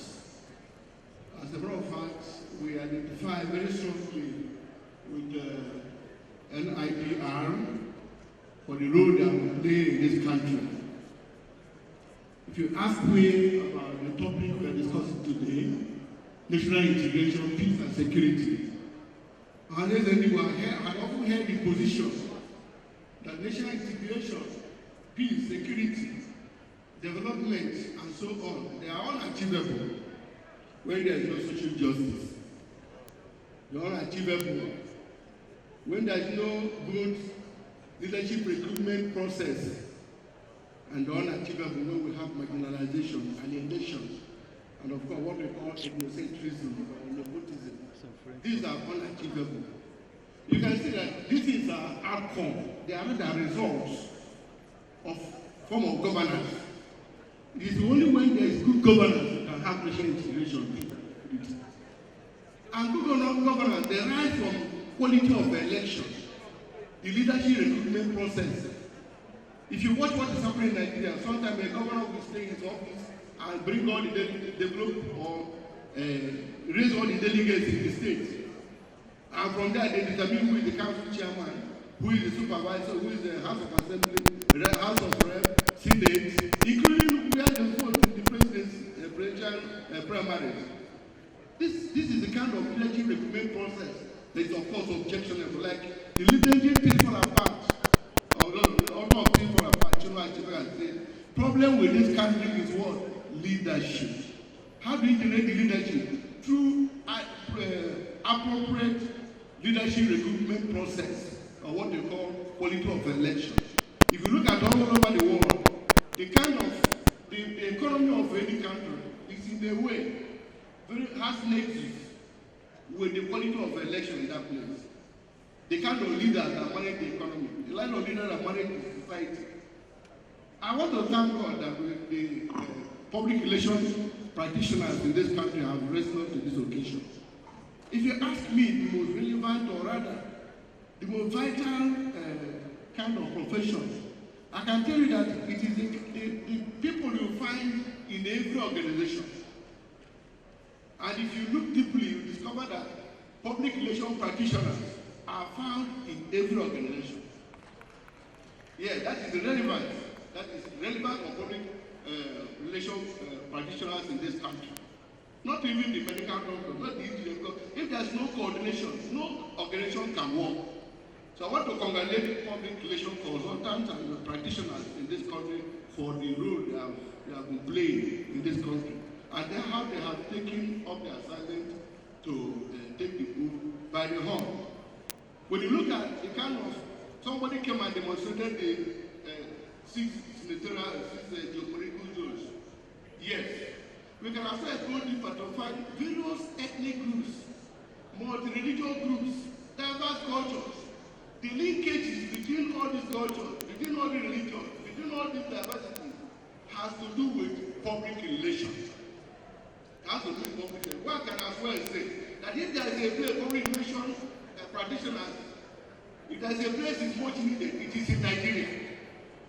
So please don't be distracted, don't be discouraged. The environment is not very conducive, but as you move on, you continue to get support of Nigerians. As a matter of fact, mass communication can come up with information and all the kind of what they find in social media. But it's still the duty of public relations to give it direction, fine-tune it, give it momentum and direction, like what is happening here today. So I want to use the opportunity on behalf of Parents to congratulate you for what you are doing, identify with you, and assure you that anytime we are called upon for any form of support, we will be prepared to render it. Thank you so much. Thank you very much, Dr. Alaka Gona, representing Ohanese Indigo Worldwide. The Chairman, Your Excellencies, distinguished ladies and gentlemen, it's been 5 hours of interactive sessions of talk and so much information sharing. At this point, I would like to call on the Chairman, the National Planning Committee Citizen Summit for National Integration, Peace and Security, Dr. Ike Leliach-Kuchuku, Fellow of the NIPR, to give us an announcement and other information. Nigeria kwenu! Nigeria kwenu! You know I love this country, and I love Nigerians. It's a great country. There is no country like this anywhere in the world. Nigeria is Nigeria, and Nigerians are Nigerians. We want to thank you. This is half thank you, because the journey continues. We want to thank you so much for being with us up to this time. I can say very clearly that there is hope for this country. Very big hope. We are about taking a short leave now to have our lunch, and the lunch arrangements are as follows. We are going to allow our VIPs, speakers, special guests, moderators to have their lunch in a small room over there. It's been arranged. The rest of us, including me, we sit down in the hall and we will all be served. Council members of the Institute are also to join the VIPs, fellows of the Institute, and our special guests. Please, I will ask Tonia or Chidima or Thelma or any of our colleagues to come and lead the VIPs to the room where their lunch has been prepared, while the rest of us will just sit down on your seat. You will be served. Immediately after the lunch, we will now start the syndicate. What we have done so far is to give you a teaser. You can imagine what the syndicates will be like. And if you look at your program from page 25, we have Give Us a Future. Youths Ask Nigeria. That's on page 25, that's Syndicate 1. And Syndicate 1 is that boot there. You will see it clearly written. That boot behind you, that's Syndicate 1.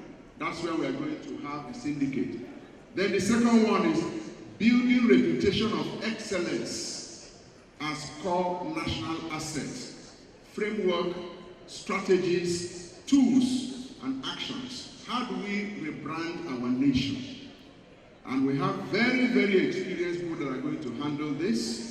And that will take place Syndicate 2. This is the booth for Syndicate 2. Then the third one is Rebuilding Trust through Inclusive Governance and Leadership in Nigeria. This is where we have for women, youth, people with disabilities, and so on and so forth. That is Syndicate 3, and it's going to take place at this booth, just behind you by your left, for those who are facing the door. Number 4, repackaging and remarketing Nigeria for local relevance and global competitiveness. Framework, strategies, tools, and actions. That is Syndicate 4, and that is upstairs. We have the remaining 4 syndicates upstairs. Please check where your own syndicate is, and you are free to choose the syndicate of your choice. After that, we will come to the end of today. And then we'll reconvene here tomorrow by 9 o'clock to take the last part of this, the remaining 7 syndicates, and then the summit begins to wind down. It's been a wonderful time, and we sincerely thank all of you, especially the chairman of this summit, a mother indeed, who had to leave her vacation, health vacation, to come here because she said, I cannot be left behind. We really thank you, and we thank the House leader sitting down with us from morning till this time. We appreciate you, and we appreciate our other brother from the National Assembly. We really, really appreciate all of you. We appreciate the Deputy National Chairman of PCRC and all the other people. Professor Anibobu, we appreciate all of you. Thank you. Thank you, presidents of associations and organizations, professional groups that are here. We thank all of you. We will now go for lunch, and thereafter we will go to our syndicates. Thank you. You don't exclude me and I don't exclude you. There will be integration. If you listen to me when I speak, and I concede to you when you make sense, there will be integration. But if we all cut ourselves off hide in our small conclaves, and insist at all times that we are the ones who are always correct, there will be no integration. But what is it that could drive disintegration or disunity or exclusion? Self-interest, a non-strategic outlook when you're in a shared environment. Somebody becomes unstrategic when he does not realize what he will benefit by, making room for others. If, for instance, you want to make delicious egusi soup, you see, salt cannot quarrel with pepper on the matter, otherwise the soup will not be good. Most of this country, there's a lot that's exciting about it. The different food choices, the cultural variety we witness, but at the political level, people think you can enjoy harmony at the level of personal living and then exclude people at another level. If that inclusion goes through all the way, that's what integration is about. So it's interesting and commendable that the NIPR has risen to the occasion. It's not talking about national conference or anything. Integration occurs in the marketplace, in the neighborhood when your neighbor is not from your area, in the fact that children play together. So if you then create a society where progressively more and more people feel at home with each other, you're building integration. So we separate this project from the speeches you hear people make at the political level, or they read a long paper on national integration and tell you the things that will lead to integration. No. NIPR is doing it. And it's doing it at the level. Remember, this is the culmination. It began at what level, went through the zone, all the way to the zones, and now we're here. Professionals are relating to each other across all the zones. That's a form of integration. Now imagine that professionals beyond the NIPR, at the level of the academia, at the level of general politics, leadership are doing the same thing. There will actually be nobody to quarrel with each other. I mean, we can integrate, but are we truly willing to integrate?